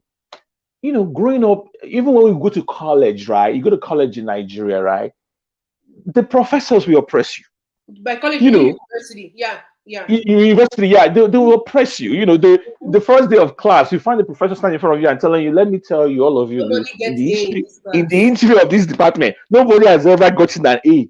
And he's saying that with pride. He's saying that like something to be proud of. Like, okay, and so, you know, so it's basically telling you, no matter how much you try, there is nothing you can do. You never get an A. But then you cross the Atlantic to other countries, and they want to encourage you. They want to inspire you. You know, they want you to be good. They want you to shatter all the records on the books. But over there, no. It's like they take pride in the fact that you are going to fail. I had teachers that I had in secondary school where you can never get the perfect score. They will always say, if you get everything right, the remaining 2 scores are for me. Oh yeah. So I mean, lastly, let me correlate this story with the one that happened recently in Oxford, Michigan over here. So this kid that took his father's gun that he had purchased 4 days prior, took the gun to the school and shut up the whole school. Now, why I'm bringing up this story is how educators and parents, they need to pay attention. They need to pay attention to students, to the kids that are being put under their care. Now, this kid was obviously a troubled kid. They invited the parents over. Do you know that the day of the meeting, it was the day that the parents came over to the school to sit down with the school authorities to discuss this kid? This boy went back home, he picked up the gun, and he came back and he shut up the school. Yeah, the same day. And now the parents, what did they do? They fled. They ran away. Yeah, but they are being charged. They ran away. Oh yeah, so now they've been apprehended. They're going to be charged. Some are even bringing lawsuits against the school, against some of the teachers, against. I mean, these are the things that we need in our society. Enough of let's leave it to God. God will take control. You know, something bad happens to you.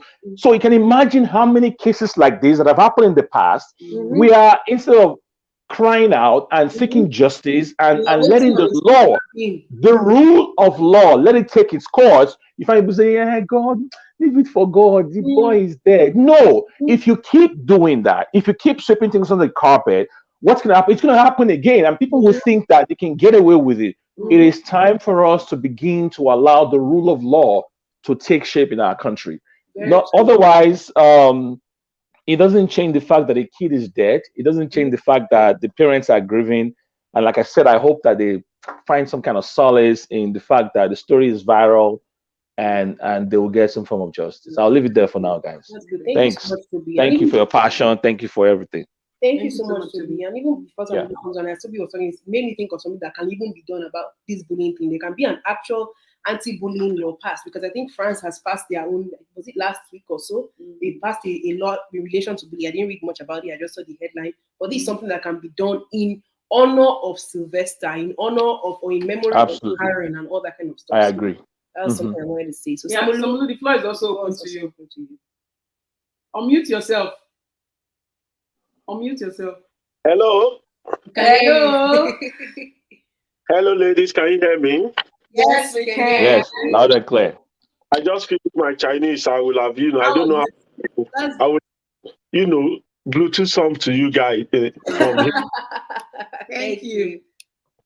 So, on this topic, I don't really have so much to say because I didn't experience boarding school. I was a day student but I can say for my cousins that I went to boarding school, although when I was a day student, I used to wish that I am also a boarding student because I don't know.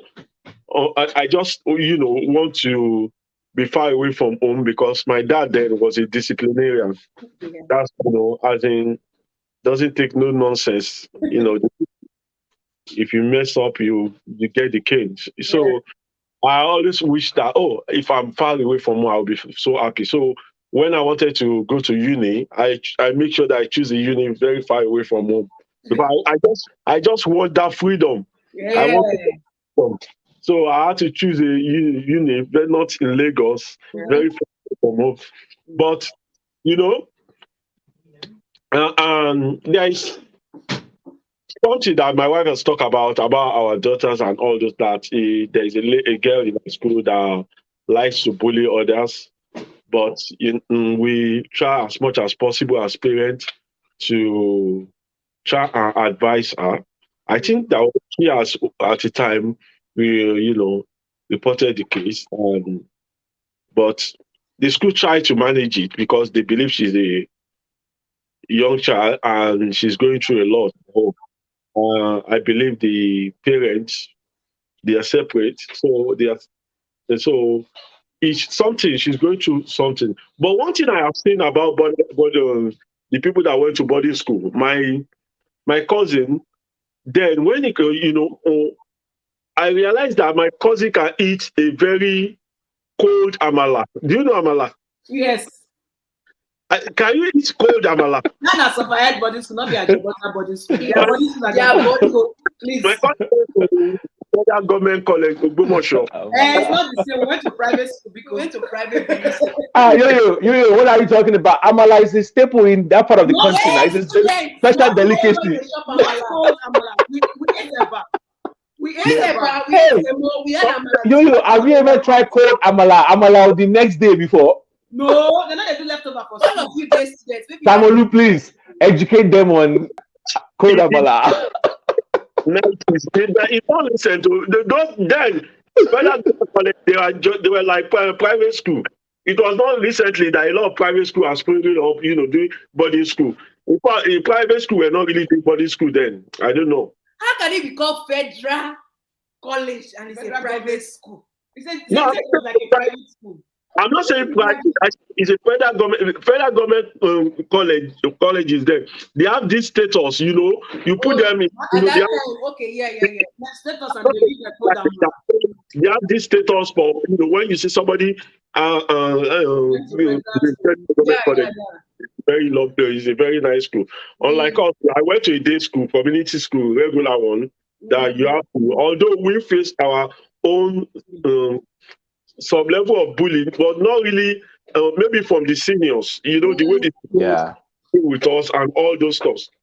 But I can't really say I experienced bullying from my mate or somebody that is maybe a class ahead of me. I didn't really experience it.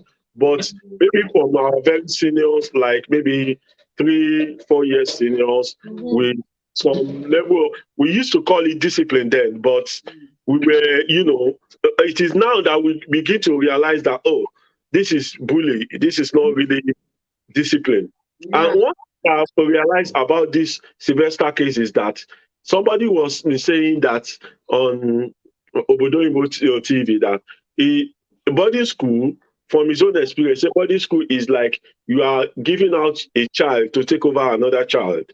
It's because the way the boarding school are run, especially from those people that have been to boarding school, it is the lineage that controls all the plots and all those stuffs. You only have one housemaster, maybe like somebody, in care of about 500 students or more. No, there's no way that kind of person will be able to look after all those kids. So eventually, they hand over these kids for the seniors to take care of them. And these are child too. Some of them, a lot of things they're doing, they don't even know the implication. They don't know they don't know what will come out of it. They just try to exercise this power because that's the first opportunity in life for them to have power and want to exercise it to the fullest. And coming to this case, I didn't want to mention this, but let me just I make a comment about one lady. Yeah, you don't have to call her name, but we know who you're talking about. Was saying trash that why is not a victim that he chose to be out. How can you say somebody a 12 or 13 years old can make it an organized a cult and he subjected himself to all those inhuman treatment? And to the extent that she had to go to the extent of saying that where did the family get a lot of money to pay for 3 kids in that school, paying about 9 million a year? What kind of job is family doing? Trying to shift attention to the human being. What is on ground, the main issue on ground. Although I've not been really following the issue like that, but at least I have some ideas from bloggers and some on Instagram. Yeah. It's not something that any parent should go through, losing a child. I used to tell Omoti that when my boys are going to secondary school, when they are teenagers, we're going to send them to Nigeria boarding school. But now I have changed my mind. We will call you people out on this. Oh! I have changed my mind. That's not going to happen because I've been a lot of revelations come out. In my mind, I was thinking when we send them to the jail, we're not going to send them to public school or like federal government school. We are going to send them to a private school. But now you can see that even the private school there's no difference. In the private school, even the way the kids are treated. In fact, before this, I don't think I can even be far away from my kids, leave them to go far away. I don't think I can do it. I can't do it. Because when I first came to this country, they went to Nigeria, spent like a year. Immediately, I stabilized. I had to ask, just bring them back. Grandma was saying, "Don't worry, I will take with you." No, bring them back. Bring them back. No, that is. So I can't even withstand it. I can't withstand it. But all in all, I wish this Sylvester gets justice. I wish the Nigerian system can put something in place so that justice will be served. Unfortunately, we live in a country whereby the ISB for justice. We come from a country. Yes. We come from it. We don't live in the country. That's a good distinction, Ella.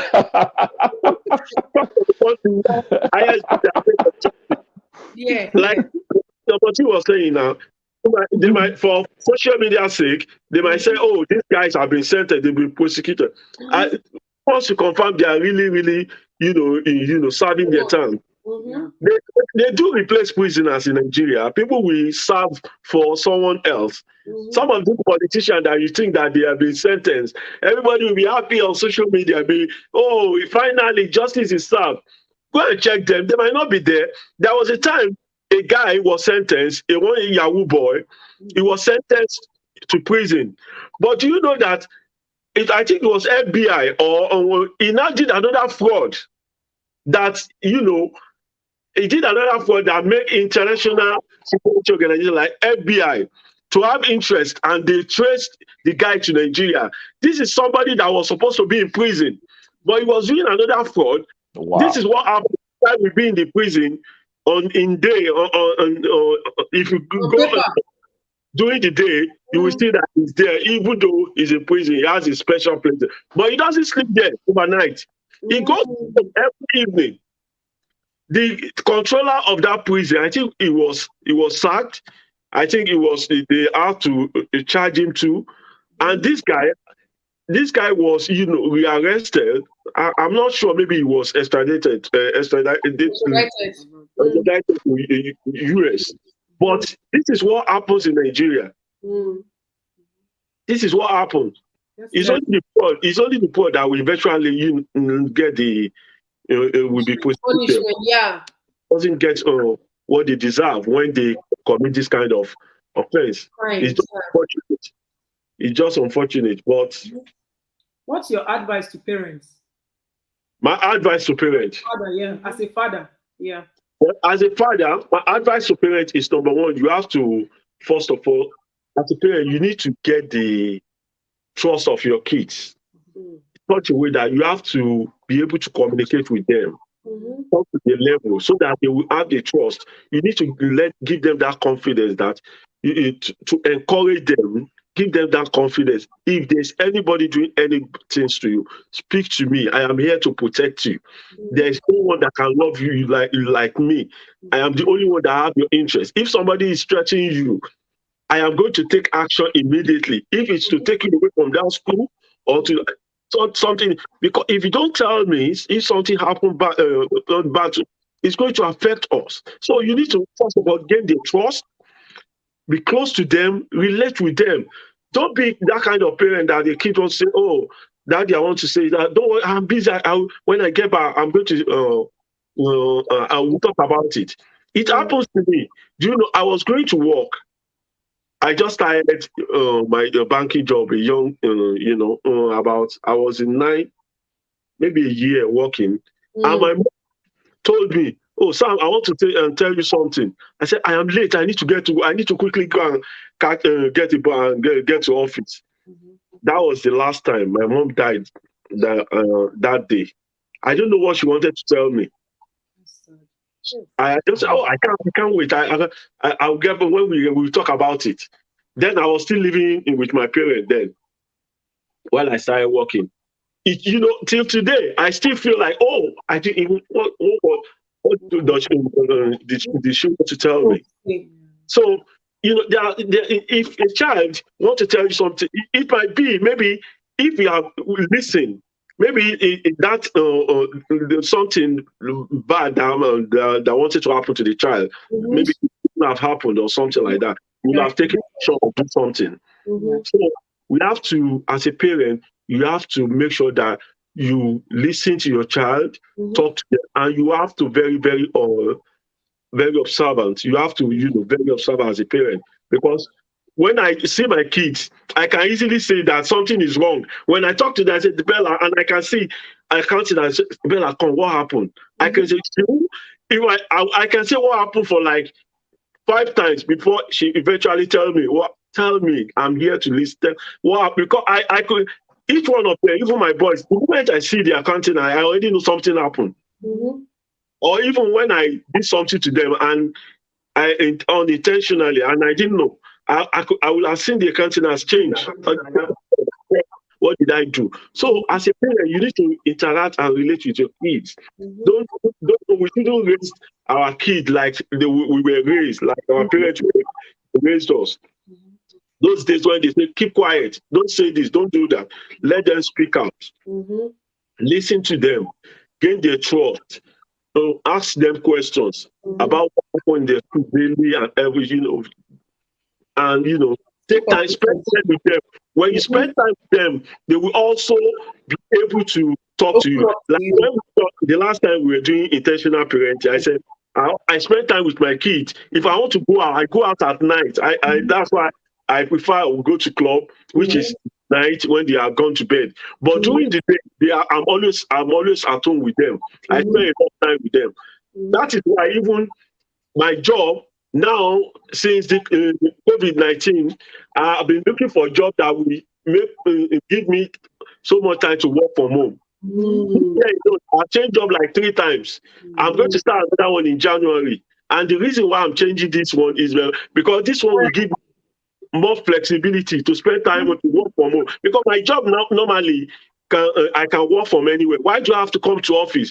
But my first job, my boss want me to be coming every day. And by the time I get back from home I have to drive about 2 hours or 2 to 3 hours every day. I'm already tired. I only spend little time with them. And the father award of the year goes to Samulu. Very intentional. Intentional. So I just wanted to say that. So but my new job is they just move me once a month in the office. I can do my job from, so I can go to I pick them in school after spend a lot of time with them and all those stuff. So that is what. Although it's not everybody that will have that kind of opportunity to have that kind of job. There are some jobs you need to get basically, but just try and make sure that you create time. It's not everything, is not all about money. Doing 3, 4, 5 jobs. Let's create time to spend time with our kids and gain their trust, gain the trust and everything. and everything. And finally, I want to talk about someone. Somebody said a story. Maybe it was on a call that he said there was a woman, a single mother that raised her kids. She was doing fine. She was a banker, but she was a single mother. So all through the time she was raising her kids, she gave them the best education, everything they need, house help and everything. But when this woman retired, get to her old age, she was sick. The kids, they travel abroad and everything. The only thing they do to the woman, they only send that they just send money. When mommy, she will say, I need, they will send that somebody to go and take care of her or something. And one of the daughter told her, he said, when we were growing up, that's everything we know about. When we say this is everything, you just throw money to the problem. And you just, everything is all about you. Just throw money. Now, when she really needs them around, sometimes when she's sick, it's not that she only needs their company. She wants to see them. Yeah. And now they could, even if the kids were busy abroad, they can even bring her abroad so that she can be close to them. But now, because they didn't really have that relationship, she didn't be when they were growing up. They were raised by house help, nanny, and all those stuff. So it's only about jobs and this thing. Although genuinely she was trying to give them the best. Get money to give them the best, but it's not everything is not only about money.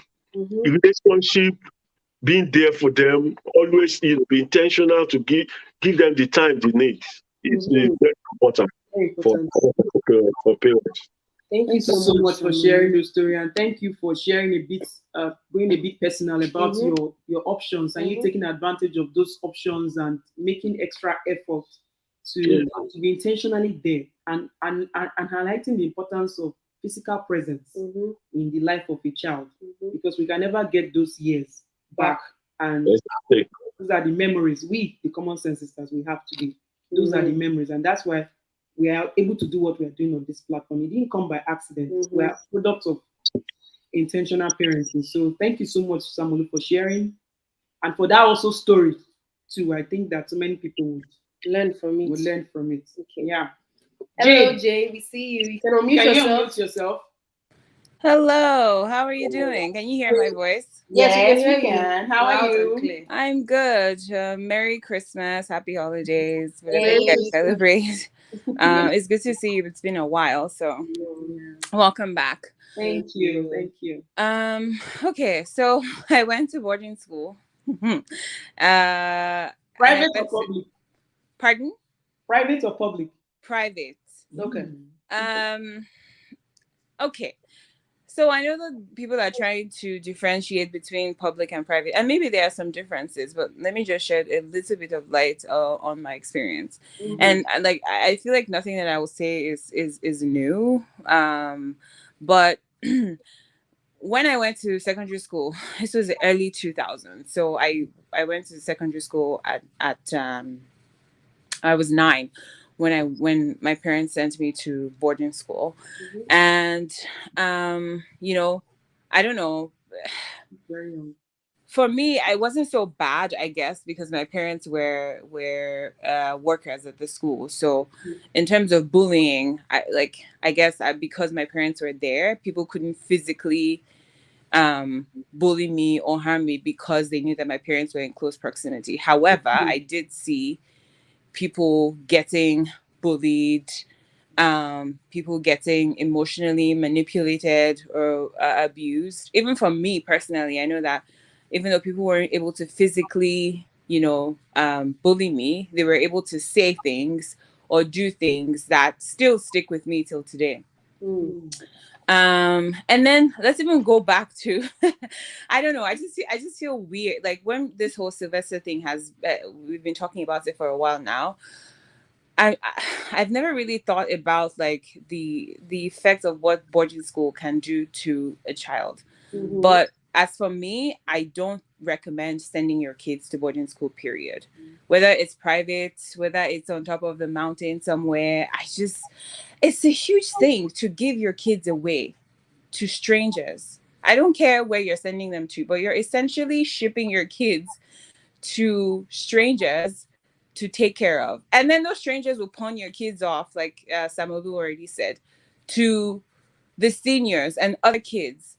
And I feel like kids are precious cargo that you're not supposed to feel like you can just ship them away for an extended period of time and then expect nothing to happen. I just feel like it's such a huge risk to take. And then for private school, honestly, the school that I went to, yes, it was private. Yes, it was owned by, one of these mega churches in Nigeria. But like there were issues. There were the healthcare was terrible. We had thousands of students, but then one clinic, one nurse. One nurse. If you're lucky, never a doctor. If you're lucky, you go there. Nurse is not around. When is she coming back? Come back in 3 hours. Come back in 3 hours. Where's the nurse? Nurse is not around. So today, bye. And then people are like always what's it called?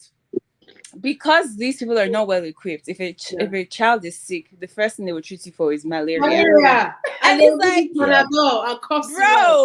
I may be dying inside. I may be having internal bleeding, and you're shoving Panadol down my throat. And like we've had instances where we had kids in the school that were sick for extended period of time. And then when it got to the point where it was so bad, then they will call the parents to come and take their kids home. And then I remember specifically that there was somebody, she wasn't in my class, she wasn't in my set, but she ended up passing away. And who knows? I'm not saying that the school was responsible for doing anything, but who knows if things would have been prevented if the parents were contacted on time. And then like other weird things too, like especially if you send your kids to Christian school, let me just tell you, they used to force us to fast. So no matter what, this your money is another level. I went to school with no fast. Okay, Jay, officially you've been abused. They used to force us to fast. So anybody that went to any of those, that is really sad. I won't mention the name, but if you know the school I'm talking about, you know already. And for the first, so there's this church that does 3 days prayer and fasting every month. Like the first, I can't remember now, but maybe the first Wednesday or I think Wednesday, they all Thursday, do it. Friday All the churches do it. Yes. So they will make your beginning of the year, beginning of the month. There's always a theme, something to fast for. They all do it. So your kids will fast. For us, they didn't make us fast the whole day, but you will skip breakfast and then you have breakfast like later in the day. And then a lot of us would like fake health problems. Oh, I'm dying. And then they'll give us like small pap and whatever it is that you're supposed to have in the morning. So, and then let me also shed more light on like the quality, because these schools that I'm talking about, if you look at the school fees that they pay every month, it is a lot of money. And you think because you're throwing money into a school, you're maybe thinking that you're getting quality, but you're probably not. Maybe things have changed because I've been out of secondary school for a very long time. But we didn't have running water all the time, right? The toilets were disgusting. And if you cannot let your child, if you cannot let your child live in filth, why would you send your child somewhere else to live in filth? Like the conditions there are not good. Growing teenagers, okay, because usually kids that are in boarding school, especially if you're going through Puberty and exactly. So between the ages of 9 to 15. Yes, very And critical. there's no privacy. Everybody's the whole room open. I remember in the school I went to, 20 people in a room. So How many people? 20. Oh, you shanties in my how many people were in my own hostel? It's on the long line. Five bunks to the right, 5 bunks to the left. That's a concentration camp. Exactly. And I'm pretty sure the people that listen to me that know. Yeah. So 5 bunks to the right, 5 bunks to the left. Oh up, my bunk, down, God. bunk. How many is that? 20 people. Yes, is when I went for NYSC. Exactly. Not exposing kids to that. What is school prepared That is For NYSC. Ella, don't start that thing. Don't even start. What are you talking about? NYSC, all of you that did short put. Did you know how to do short put when you were short put in NYSC? But they were kids. They were kids, though. But these are children. These are people. Okay. 9, 10, Yeah. 11, 12. And it's like now it's funny because we went through it and we were fine. But are we really fine? It's like at what cost are you? Was happening? No, that's true. Yeah, exactly. So you have 20 people in a room, different ages. There's no privacy. There's not like you're having. We didn't even have enough bathrooms. There was a time where they made quote unquote laundry room, and then because the laundry room had taps and stuff, so people will just flood in there. So like 10 people can be showering at the same time. Like again, like I'm like. Now that I look back on it, I'm like, wow. Like, would you like knowing what I know now, and just knowing the effect of what that can do to a child? Would you actually send your kids to boarding school? And then let's see. There's another example that I have. So there's this girl. She was actually in my class and she was in my set, and I'm not going to call her name, but she had issues. So she was a little bit off. And then she used to wet the bed. She used to wet the bed up until maybe when we were in class. But all of us were kids. So it's like, why are you wetting the bed? You're like 13, 14. You're still peeing on the bed. And knowing, if you hear that information as adults, like what's the first thing that comes to your mind is, okay, there's probably some psychological issues going on underneath, that this kid needs extra attention. But the 13-year-old girl that's just walking around the hostel, is like, who has time for psychological analysis? So they picked on that girl. They bullied. You don't even know what that is now. Exactly. So it's like, and then I'm like, why would you expose your kids to that kind of thing? I know. Like some people think that because they're paying heavy money to pay for their kids to go to these exclusive schools, but a lot of the time when it comes down to it, they're trying to save money. So if wherever they can cut costs, they will cut those costs, and it's at the expense of your kids. And then to me, another weird thing that I was also thinking about the other day is, because we used to have visiting day. Visiting day is what we used to call it back then. So essentially, your parents can only come and see you at like a specific time of the year, or not a year, like maybe once or twice a month. I can't remember now. But your parents will come, they'll bring provisions for you. That's the only time that they can come see you. The only time that they can come see you outside of that is like if there's an emergency, if you're sick, if you have in with like some of the staff and they can quickly let you see your kid. And I'm just like, that just sounds to me like a kind of like a prison system where you're held and the people that love you only have access. Like, what are you actually teaching your kids by depriving them of access to you as much as they want, as much as they like? Like, I'm still thinking about that, and I cannot come up with one solid reason why your kids can only see you at a specific time. Like, why? What is the point of that? You're supposed to be in your kid's life as much as possible. So to close off, because I can stay here for hours talking about my experience, and mind you, I'm going to preface this by saying this is a private quote unquote school. So if you see the school and you see the kids all dressed up in their nice uniform, it's like, don't be fooled, okay? The packaging is there. When you start peeling the layers, you start seeing the flaws that exists in that system. Yeah. So to answer the question that you asked, Samolu, what is your advice to parents? Don't send your kids to boarding school. I'm sorry. It's not a good idea. And maybe because I'm in diaspora, I'm maybe talking from a point of privilege because, it's easy to drive somewhere. There's no traffic. You don't have to worry about going to pick your kids because the road is congested for 10 hours. Because there are people that, for example, in America now, people are worried about being shut up in school. Yeah, exactly. So I don't want to say, thumbing my nose up at people that are sending their kids to boarding school, but I wouldn't do it. I'm sorry, but it's a huge risk when you I feel like this is a common theme now, but I feel like people don't really think about the consequences or the responsibility that comes with having kids. And I'm sorry, the reason why most parents back home want to send their kids to boarding school is to alleviate them of that stress of having to do school runs every morning. Taking that stress away from them. Like, at what cost? At what cost? At what cost? What kind of damage are you doing to your kids long term? Like, don't do it. I'm sorry, but don't do it. Like, they will make the junior kids. Oh, I have one more thing before I stop speaking.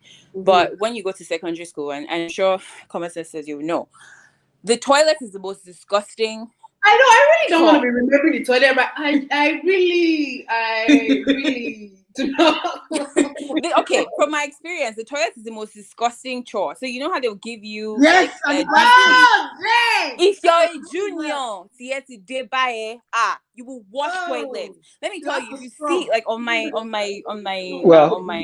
we had terrible toilets leg, too, so on my leg, guys if you see the infections that I got because of this disgusting access to washing toilet, and then you'll be telling them, look at my leg, I can't do it. But the seniors, they're always trying to prove that they're, and I'm like, they also want you to do it.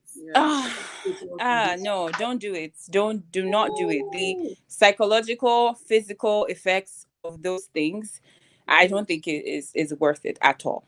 I have experience from 3 boarding schools, 2 in Nigeria and 1 in Canada. Yeah. And which one would I even pick? I will pick the food from the Nigerian boarding schools that I got as opposed to the ones in Canada. In Canada here, parents, these are Africans, Asian, and also they will send their kids as young as 8, 7 years old.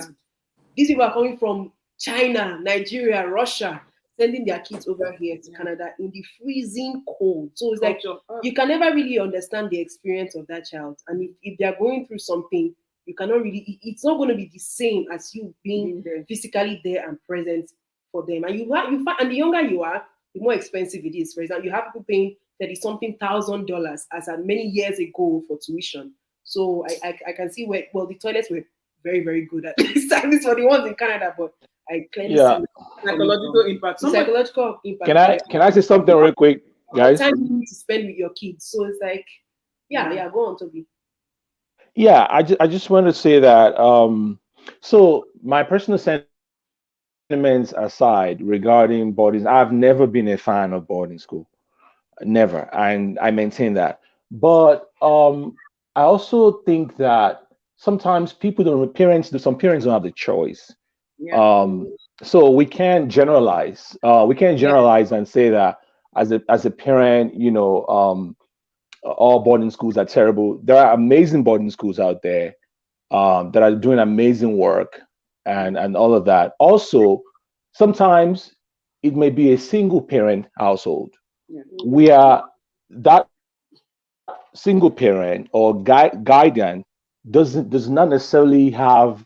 It's not a 9 to 5 person. You're not always there, so the boarding school provides you the avenue to still make sure that, this kid gets quality education rather than saying, look, okay, I'm opposed to boarding school. You're going to go to day school, but then you're not there. You're not available to raise the child for understandable reasons, nonetheless. I believe that non-use is not the solution to abuse. It is proper use. Okay. So, we can't completely denigrate all boarding schools. There has to be a middle ground. What is that middle ground? The middle ground for me is that as a guardian, as a parent, the days of assuming that teachers or educators They have the soul preserve for morality, for instruction. You ascribe all of this trust and everything to them. Those days are gone. So when you entrust your kid with educators, with a school, you have to be involved. You have to get involved. You have to know what is going on at that school. You cannot say, "Oh, the teachers, they know what they're doing. They are the best." And then don't be fooled. Don't think that because the money you're paying can create an illusion in your mind. Because you're paying so much, you think the value of the money equates the value of the education and the protection that your child is getting. That is an illusion. So the money you're paying does not necessarily correlate to what is going on with your child. So as a parent, as a guardian, those days of saying, so a child cries to you and say, "Hey, mommy, daddy, whatever, something happened. Let's talk." You say, "What happened? They beat me at school. I'm bleeding or whatever." Then the next thing you ask the child is, "Well, you two, what did you do? What did you do that they beat you at school?" No, that's not the right question. And so that's the point I'm making, that can be a middle ground. We are, especially my father was in the military. He was busy serving his country. My father he did 2 tours, one with ECOMOG, one with the UN, but thank God I had a mom who was there, and and he did an amazing job. He will always come back home whenever he's there. You felt his presence. You knew he pulled his weight around and everything. But then his job demanded that he would go away. Because that was just the nature of the job. He was providing for his home he was doing what he needed to do in a different kind of way. Now, there are people like that. It may not be the military. It could be in private work. It could be anything. Nurses, Yeah, where the job or survival or the pursuit of happiness or something will necessarily take happens all the time. So my point is that the boarding school system, though I'm not a fan, provides an avenue for such parents to still kind of afford their child quality education. The point is not necessarily to do away with it. I think that there has to be a middle ground, which is wherever you are, the world has become a global village. As a parent, as a guardian, wherever you are, wherever you go, there is Skype, there is a webcam, there is this one that we used during the pandemic. There's everything now. Zoom, thank you. Zoom, that one. So there's everything now that people use, and then the point is, don't be fooled that the amount of money you're paying necessarily equates the protection, the quality of education, and everything that your child is getting. No, that's an illusion. So I just wanted to chip that in real quick. Okay. Someone is saying in the comment section that if you know you won't have time for your children, please don't bring them to the world. Oh, come on. Wait, more than any time ever, now is the time for parents to bond more with their children. This person has a point. Because I understand what you're saying, Toby, and I used to say that's why parents have to investigate and understand the culture of the school. We said it earlier that before you consider sending your children to boarding school, if at all that's what you want to do, and if at all that's what the child will, because some children, I look forward to it. Some children will. We also said like people can get bullied anywhere. Boarding and day school doesn't really matter. My parents had already been gisting us about. I've been hearing about my secondary school even before, like right from primary school. I've been hearing about it and all those stuff. But they also did their own, and I wrote common entrance for different private schools. They did their own investigations. They interviewed students that were in that school at random. They also interviewed parents. When I had discussions randomly, they did research. Some parents would just send their children to just because their friend is sending them there, or because it's the church's school. And you're just abandon them over there. Yeah, and all those things. That's intentional. There were so many Catholic schools. I went to a Catholic school. There were so many Catholic schools, right? But I knew that I was going to go to this one presentation. And like I said, in my own secondary school, it wasn't like all perfect and all those things. Were they bullies? Yeah, they were, and all those stuff. But we were not, at the time I was in school, we were not flogged, number one. And then number two, if you were bullied, to the best of my knowledge, though, they would take out those seniors, whether they will suspend them or something. They look for a way to protect the victims. We had guardian counselor in school. We also had retreats program in school. Even when we're going through our teenage puberty, it was all girls school. Through the whole puberty and all those things, we have people that will come and give lectures. On everything, when you see your first period, what you are going to do, abortion, so different things. Like was a well-rounded school at the time you went. At the time I was in presentation, it was well-rounded. When you come, we didn't even go with provisions to school. And provisions were not allowed on We're not even allowed on visiting there and all those stuff. Yeah, there was some other crazy stuff going on and all that stuff. But also there was also the fact that if you complained that you were hungry, at the time when I was in presentation, secondary school, I had I think 3 people in our refectory were 12 to a table, right? And I remember 3 of my classmates at the time, they complained that they were hungry. I still remember their name at the back of my head. Sister Maggie, I don't know if she's still alive. She said, if you are hungry, you people will eat. This woman will be giving a pot of food to be eating until they got tired and they got used to the portion that was in school. I don't know about that. But I'm just saying that some things I'm also saying that it wasn't funny at the time, but those people were complaining. But they were also thinking that they were seeing food to eat. But presentation, we missed the fact that there was no provisions. Other schools, they would take provisions to school. It made some of us that during business Sunday, when our parents come, we'll be smuggling things in our body and all those things, all those nonsense things, because we wanted to have those small provisions in school. We're not giving the best snacks. Some of our snacks at night was gari, milk, and sugar. Which is most of the time. Well, I don't know if they changed, all those things. So those times, there were some good and there were some bad. In day school, there's also good and there's also bad. And the aspect of also monitoring. Absolutely. Children, which I think at the time, some parents were also afraid of. But I also understand the fact that sometimes parents just leave the responsibility to the school. To teach, and that's what they are not supposed to do. Don't believe everything the teacher tells you about your child. Yes. You also have to create the environment for trust. Yeah, we're giving this thing. When I got to SS1, I know my mom, she used to travel, and my dad sometimes we travel from Warri or Abuja or something like that. When I got to SS1, I was like, Mom, stop coming for my visiting, please. It's causing you too much stress. That's how confident I was. But I cannot say that for every child.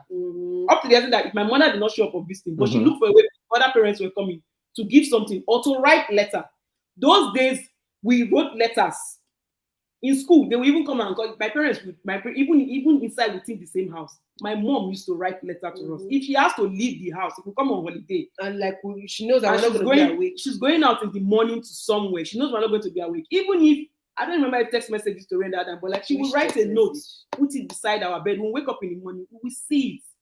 My darling, I'm out for this thing. Did you guys have a PTA meetings? Yes, we did. Back then in your boarding school? Secondary school, we didn't have that. In my secondary school, we had that.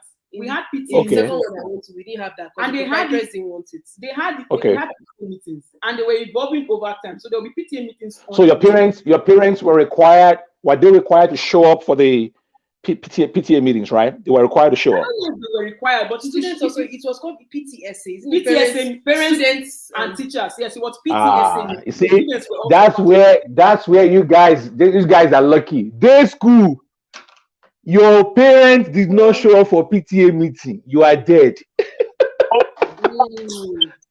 Samolu, am I correct? Please, Samolu, am I correct?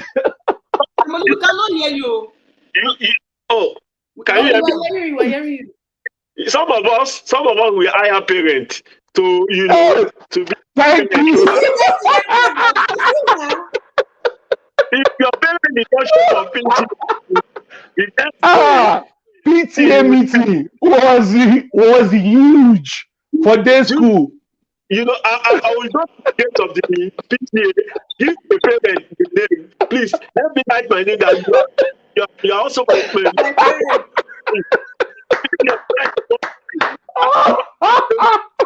So your parents not coming. But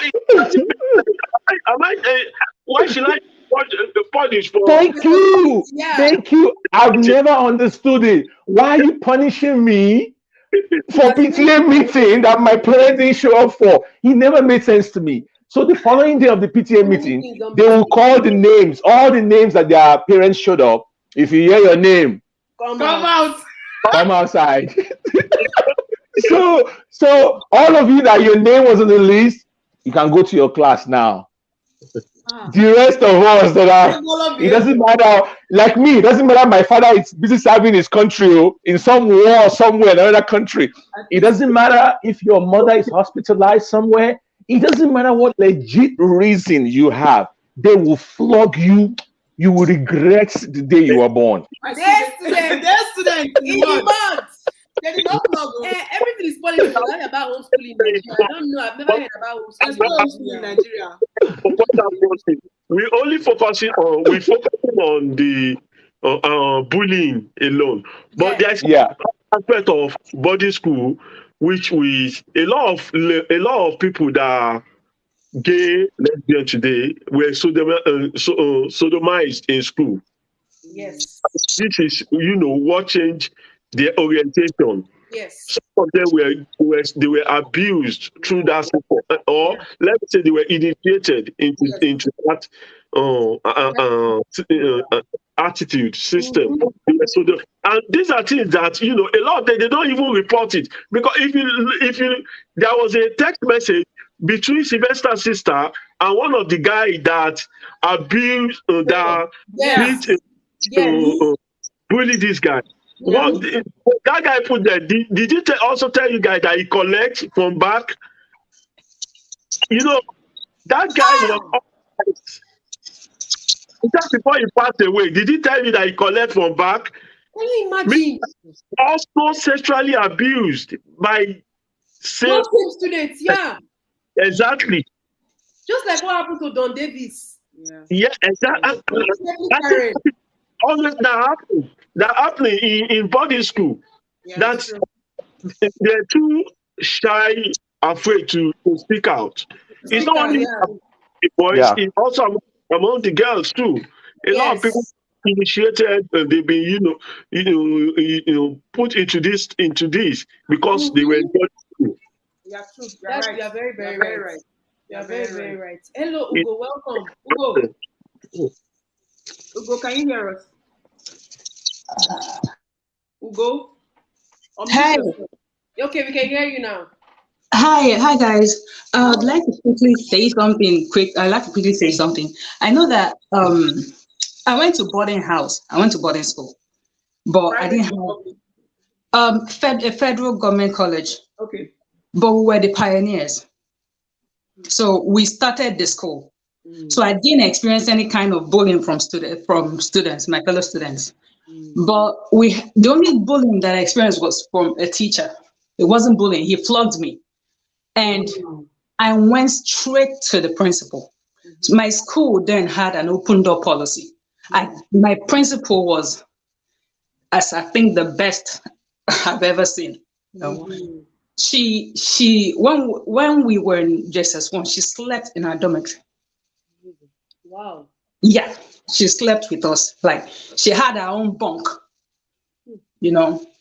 So she was like a mother to us. So anything that happened, then we just go to her, tell her, So I went to her, told her. After that, I never saw that teacher in our school again. Amazing. I don't know if he was fired or if he was transferred to another school, but that was good, That's good. Yeah. So I think whatever goes on in a school depends on the principal and the teachers. Whatever they're willing to tolerate, that's the extent the students will go. Facts. You are hitting the nail on the head. Facts. Because we also had hostel mothers in our different hostels in my school. And the hostel mothers will not tolerate you bullying children. Yeah. The hostel mothers they used to come in the evening, they would sleep in the hostel with the students. My own in Stella Mary's, they were there 247. They were three of them. And aside that, we also had matron. So there was guidance counselor who was around during the day when teachers and all those. Even if teachers were bullying students, the students would go and report to the guidance counselor. We had during my time, there was a teacher who tried that thing, who tried to send some sexual messages to his students. Yeah. And he was publicly called out in the school on assembly, and then they fired him. Like, it was like a public shaming of him going away. So and thank you so much, Ugo, for sharing that everything depends on the principal. That's what we're talking about, the culture, the head of the school. Absolutely right on that. Yeah, right on that. Where are you calling us from? I'm calling from California. Yeah. This is Ugo. New Nigerian. Yeah, my tiny kids. Yeah. Yeah. My teacher, Mrs. Enwo, I love her to death. Even my principal. Anywhere I see her, I don't know, man. I think I'll cry anytime I see her, because she really helped build her confidence and all. She's a good woman. That's a good thing. Yeah. Common sense sisters. Can I respond to a comment real quick, please? Yes. So this person obey always. Yeah. Made a comment, I think, a while ago about if you know you won't have time for your children, please just don't bring them to this world. Yeah. So there's a lot of things wrong with that comment, in my opinion. So I'm going to try to explain this, but I want to tie it to what I was saying before. See, life happens. A lot of times when people have kids, or when they either get involved in relationship and in marriage, there are a lot of things that happen eventually that you don't plan for.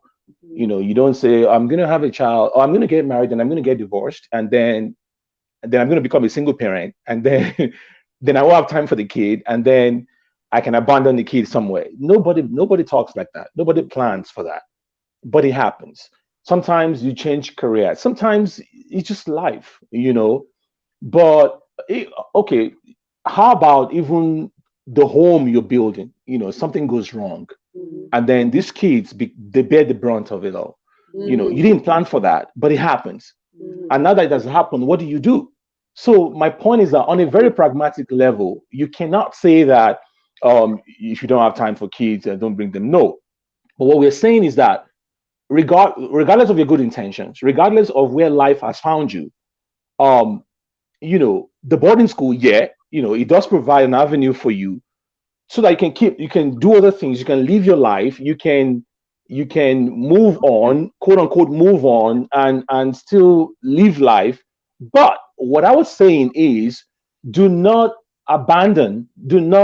discard the responsibility of taking care of that child and totally abandon it to the boarding school. That was the point that I was making. You can still get involved in so many ways. I had a roommate some time ago. My job took me to a different city here in Cali, and I lived with this guy who his family was in a different city. Okay, and so we were both in the same city, so we're sharing the same space. Anyways, this guy made it a point of duty every night to Skype with his children. Every night. Every day. It was like clockwork for him. He gets home from work, he showers, whatever, he gets in front of the computer, his kids come on there, Daddy, and I'm sitting there and I'm watching all of this. And it's like, what did you do in school today? How was, your homework? Have you done your homework? If they had any problem, he would sit there on video and he would try to help them with their homework, and so there is no excuse for anyone to say that, okay, look at my life, I'm alone, I don't know what to do, I'm confused. There are several ways you can get involved in your child's life now. And that was the point that I was making. So you can't really blanket it out and say, if you don't have time for your kids, well, maybe some people do, but majority of women. I think what Obey always was talking about from the beginning of the parenting, like if you're not ready, because some people just are not ready, they just kids. want to have because the society they think it's time, like Or there's an it's age time. or something to have that. Yeah, there are some That's people probably what. I think that's what. And I completely agree. And I completely agree with that. I just kind of, because the comment came when I was talking about the point that I was making, where I was saying there's a balance that is needed. If there's an abuse going on, so if there's an abuse going on, the solution is not non-use. The solution is proper use. So how do you find a balance where, as a parent, regardless of where life has found you, you can actually still play a meaningful role in your kid's life? So that was the point I was trying to make. Yeah. Okay. Some people do have more kids than they can take care of. Somebody you can take care of more than 2 kids, more than kids, and you are dragging us to the future. It's in our topic in line. It's in our topic. That's why, like, when Obey always came with that. Samolu, what if they have a farm? What if they have a farm that they need more workers? So They can hire workers. Don't give birth to children. We're not going to go there. Nobody do that again. That was it. I just look for trouble. Make that no vex. Somebody, I hearing you. Like me, I wanted to have one child or two, but as fate had it, I had three because they were twins. But despite that, although I say jokingly to them, my daughter, when my boys are too very troublesome, I said, she will tell me, Daddy, I need to see the reason why you always say you want to have one child or two because of these boys. Yeah, jokingly, we just say, I said, that's true. I know it's not easy to raise a child, especially when you are involved. For some men who are not really involved in the kids' life, they might. I wanted to have 5 or 6. Exactly. Let them be there from a child from where they were born till they grow up. Like my daughter, and when my daughter was born, I wasn't there because I was living in Nigeria. I only come. But when my boys were born, I think the first 3 months when they were born, I was still in Nigeria. Till then, I now moved. But from that time, till now, I still bath for my kids every day. I'm the one that bath for my kids. My wife do occasionally, but for my boys, I bath for them every day. I give them prepare their breakfast. Prepare their breakfast. In fact, when I'm at home, I'm the one they will come from to when they want to eat. My kids go to their mom. That they want to eat. It's like you'll be wondering that who is the wife, who is the husband, because kids cares about those things? Anybody to wonder. Not for the world to understand. That's for you and your personal. When the world begins to understand the love that's taking Samolu, Father of the Year. Samolu, uncontested. You are the Father of the Year. Yes. Everything is politics. Has come in. So let me say something. I really enjoy it. I just, it's something that I enjoy doing because I'm trying to create those memories for them. That it's not only about creating memory for them, it's also to prepare them to be somebody's son that somebody's daughter will be seeking. That this is the kind. Brother, what's up? The kind of I want, not all these narcissistic or psychopath that want to treat you like dumb. Are you getting it? Yes. So that is also being an example to them. They see that this is how a man should treat a woman. Exactly. So it's something that I remember one day I was packing something in my bag, and my daughter said, "What are you doing?" I said, "I'm going back to my country." My daughter said, "How is mommy going to survive? How is she going to cope?"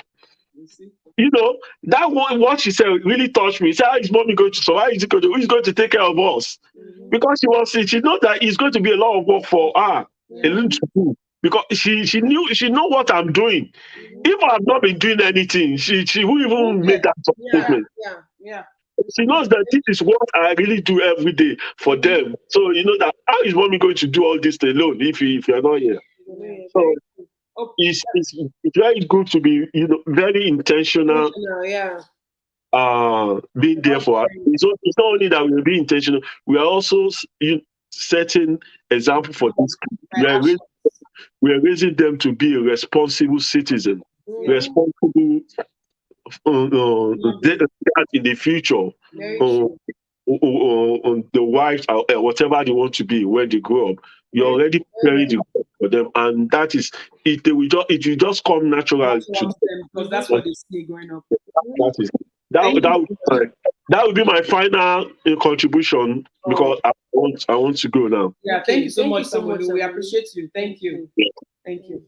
Everything is politics. Unmute yourself. We are all ears. Hi, everyone. Can you hear me?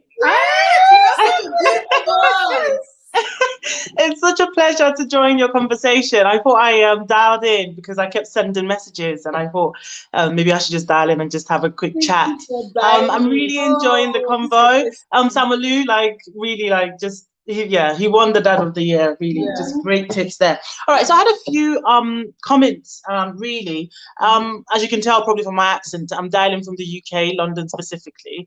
I didn't grow up. Well, I didn't go to secondary school in Nigeria. I went to primary school in Nigeria, and even there, I went to day school, and even there, I recall vividly that one of my teachers was a sexual predator, and he was, he actually one of his victims was one of my closest friend at the time, and I remember I was urging her to, report it to her parents, and like get the the authorities involved. Like I was like, how old was I? I think I was about 8 or 7, and I was like, we need to get this man arrested. He shouldn't be here. Like, I was trying everything in my little power to ensure that this man was prosecuted. But she was so scared. I don't know what he had done to her. I don't know what he had said to her, but she was full of so much fear. And I don't think she ever told her mum. But and I guess that brings me to my point about the sort of the education system in Nigeria.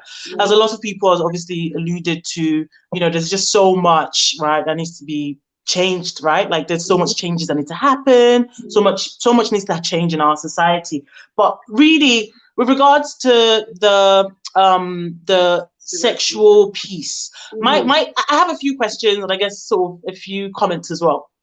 Here's my first question is, do we even have a sexual predators register of sorts, right, in Nigeria? And the reason I'm asking is because I know that recently the government has, well, I don't know if it was recently, but the last few years, the government has launched this human trafficking domestic help register, where where young children are are trafficked for domestic help, where the homeowner, whoever is using those children as maid, can be added to that register. I know there's some works in that area, and I'm just wondering whether such initiatives are being sort of introduced in terms of making sure that there's a database of sorts about that captures sexual predators. Because what you also find is a lot of these children who are bullies, they are victims themselves, right? They are victims of bullying, be it from their own parents, be it from caregivers within their family, and a lot of these things are not really discussed or acknowledged on a societal level, right? And then when those kids start playing out, unfortunately, someone else's child that ends up becoming the victim, right? And then obviously then goes into the whole issue of trying to get justice, which in itself is hard, and several people have already touched on that, so I'm not going to go into too much detail about that. So I think for me, my main point there is we need to have a conversation, right, as a society, be it here in the diaspora and also back in Nigeria, about sexual promiscuity and sexual predatory behaviors that manifest in general. Right, that manifest within the family unit, that manifest within the close circles, even and more importantly also within the education system, right from primary school all the way up to university, perverts that are lecturers and all of these other stuff, right? So there's a lot of, we need to really tackle that as a society, because that's a big issue, and it also plays into how people show up in coming together and making building a family, and have them, I don't want to sort of go into, sort of go off tangent, but I guess I hope you guys are kind of following my my train of thought. Yeah, so that's kind of like that was kind of the main point I really wanted to kind of drill in, really, that we need to have a register and, like, as a society, introduce some initiatives that really looks at this issue, and people are prosecuted, and we educate our young folks as well as adults about consent, about sexual behavior that is permissible, about protection, all these different things, and also lastly, before I sort of go, I was also going to talk about the education system. And again, like I said, I didn't, my secondary school and above, my education from secondary school and above was sort of done here in the UK. But based on my sort of recollection and based on conversations I've had with people in general, what you find is that the Nigerian education system itself is not centralized. I don't believe that there's a regulatory board of sorts that manages it, right? So I think anyone can just start. They do. There's a minister. Oh, do they? Yeah. Okay.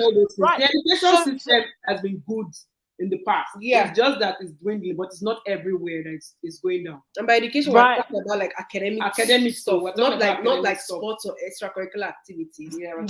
The academic stuff, right? Okay. And because the reason I asked that question is, as per one of the comments I made, and someone else also made this point, we do need, we need to introduce safeguarding measures, right? And disclosure measures. A lot of parents there's some great parents out there, like, Mr. I forget what his name is, the other man, Samolu, and various other people like himself and his partner and various other Nigerians like that are great parents. However, what you find that tends to be the most common thread amongst our collective is that they themselves, most people were brought up in abusive homes, right, by abusive parents who themselves were abused by their parents, and it's just passed on generationally. So I guess, as an institution, the education institution, with the regulation piece, they can really introduce some sort of policies to like ensure that, be it public school, private school, boarding school, day school, whatever, right? That everybody's following the same principles, and that, there's inspections taking place on a quarterly basis. Reports are being, all these things needs to be done on a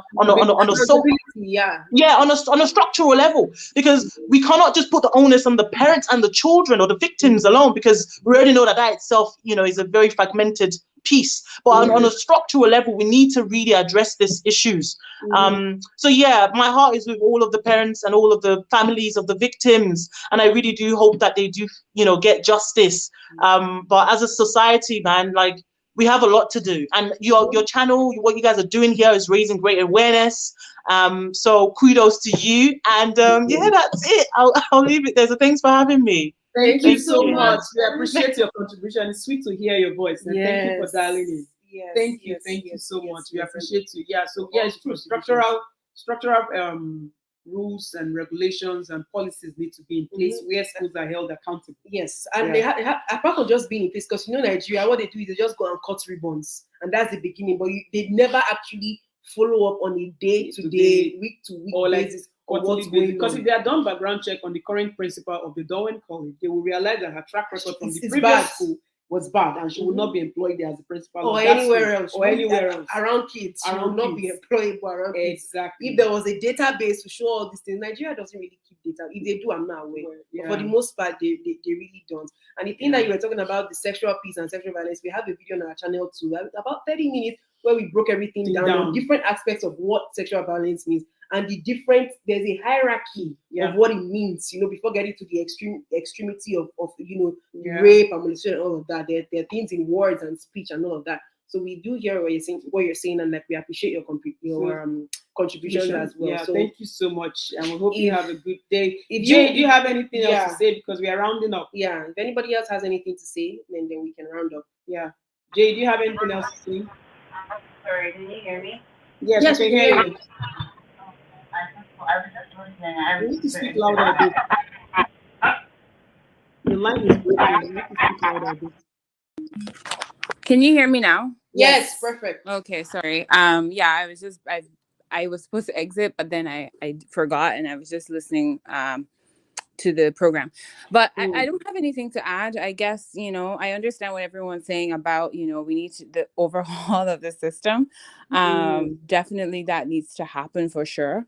I think, but I don't know, for me, based on my experience and just the way our society is right now in this moment, I don't think that it's, I don't think that sending your kids to boarding school is the right thing to do, unless you have complete confidence in the school and you've done your homework and your investigation. Because I think in my own experience, because my parents are part of this church or whatever, they just automatically were like, okay, you're going here.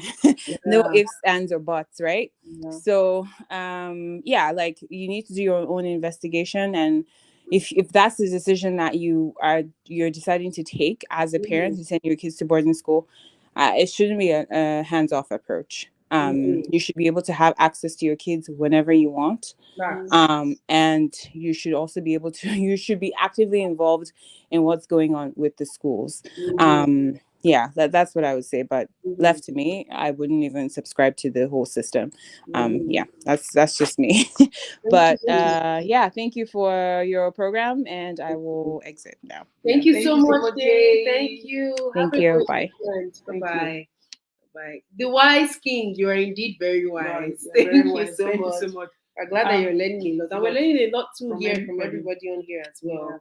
So we appreciate everyone who has contributed. Those who are watching silently, don't forget to hit the like button, okay? And then to share the video, because your fellow parents have also come to speak up. And people who were also products of boarding school. And people who like were products us. of boarding school, and people have given their own personal opinion, you know, and why they are for or against at this time, and they're giving the way forward. The way forward. So many ways forward. So many ways have been given forward, and all that. And we've also said a lot. You know, we hope that justice will prevail for Karen, for Karen, and continuously for Don Davis and every one of them. We hope that the parents at this time who've lost their children, that they will be at this time they'll be comforted with the sweet memories that they had while they were alive. Sadly. Yes. We also hope that the governments of those states and the ministries and the commissioners involved in all this educational sector, they will not relent, and they play a formidable role in ensuring that justice is served and ensuring that they put policies in place and make schools accountable, and don't see any Nigerian greater than the other just because of their monetary status or their political status in society. Every Nigerian life matters, no matter how young they are. Yes, they all matter. We also hope that parents at this time, if you've listened to this video with what's going on, it raises a cautious awareness for you to have a conversation with your children. Start cultivating the habit of gisting with your children. Cultivate the habit of writing them short notes, letters. Put it in their school bag. Put it where they can see it. Put it under their lunchbox. Put it in their lunchbox. Tell them you love them. Tell them that you have to gist with them. You know, talk with them. Let them know that they can trust you. Let them be their first point of contact. Yes, let them see you as their hero that they can rely on, that in spite of anything, they know that they always have my back, and they will always, you know, be there for me, and give them that opportunity to also stand up for themselves. Yes, teach them that. Teach them that. Don't leave everything to God.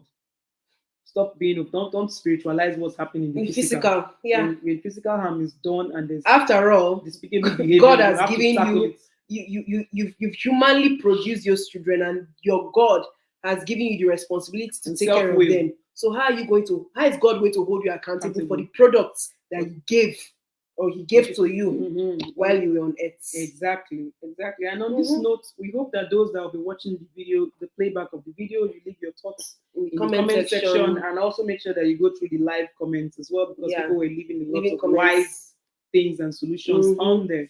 And make sure you like, make sure you share, make sure you subscribe, and watch the adverts. Very, very important. Watch the adverts, because that's how we get coins. Okay. Yeah. Right. We'll see you all next week. Make sure that you check the community tab. Yeah, the community tab for updates. Follow us on Instagram, follow us on Twitter, and on Facebook. Regularly check the community tab. Put on your bell notification. Yeah. And we hope you all have a wonderful weekend and a nice week. Look out for a new video coming out on Monday. Yeah, we have new content coming out. A couple of, I won't say the secrets. You'll find out on Monday. Yeah. And you see everything. And until we see you all next time. Come on, everything is politics. Thank you so much. Thanks to YC. Thank everybody. Thank you, everybody. Okay. May common sense never depart from you. Bye. Bye. Bye, everybody.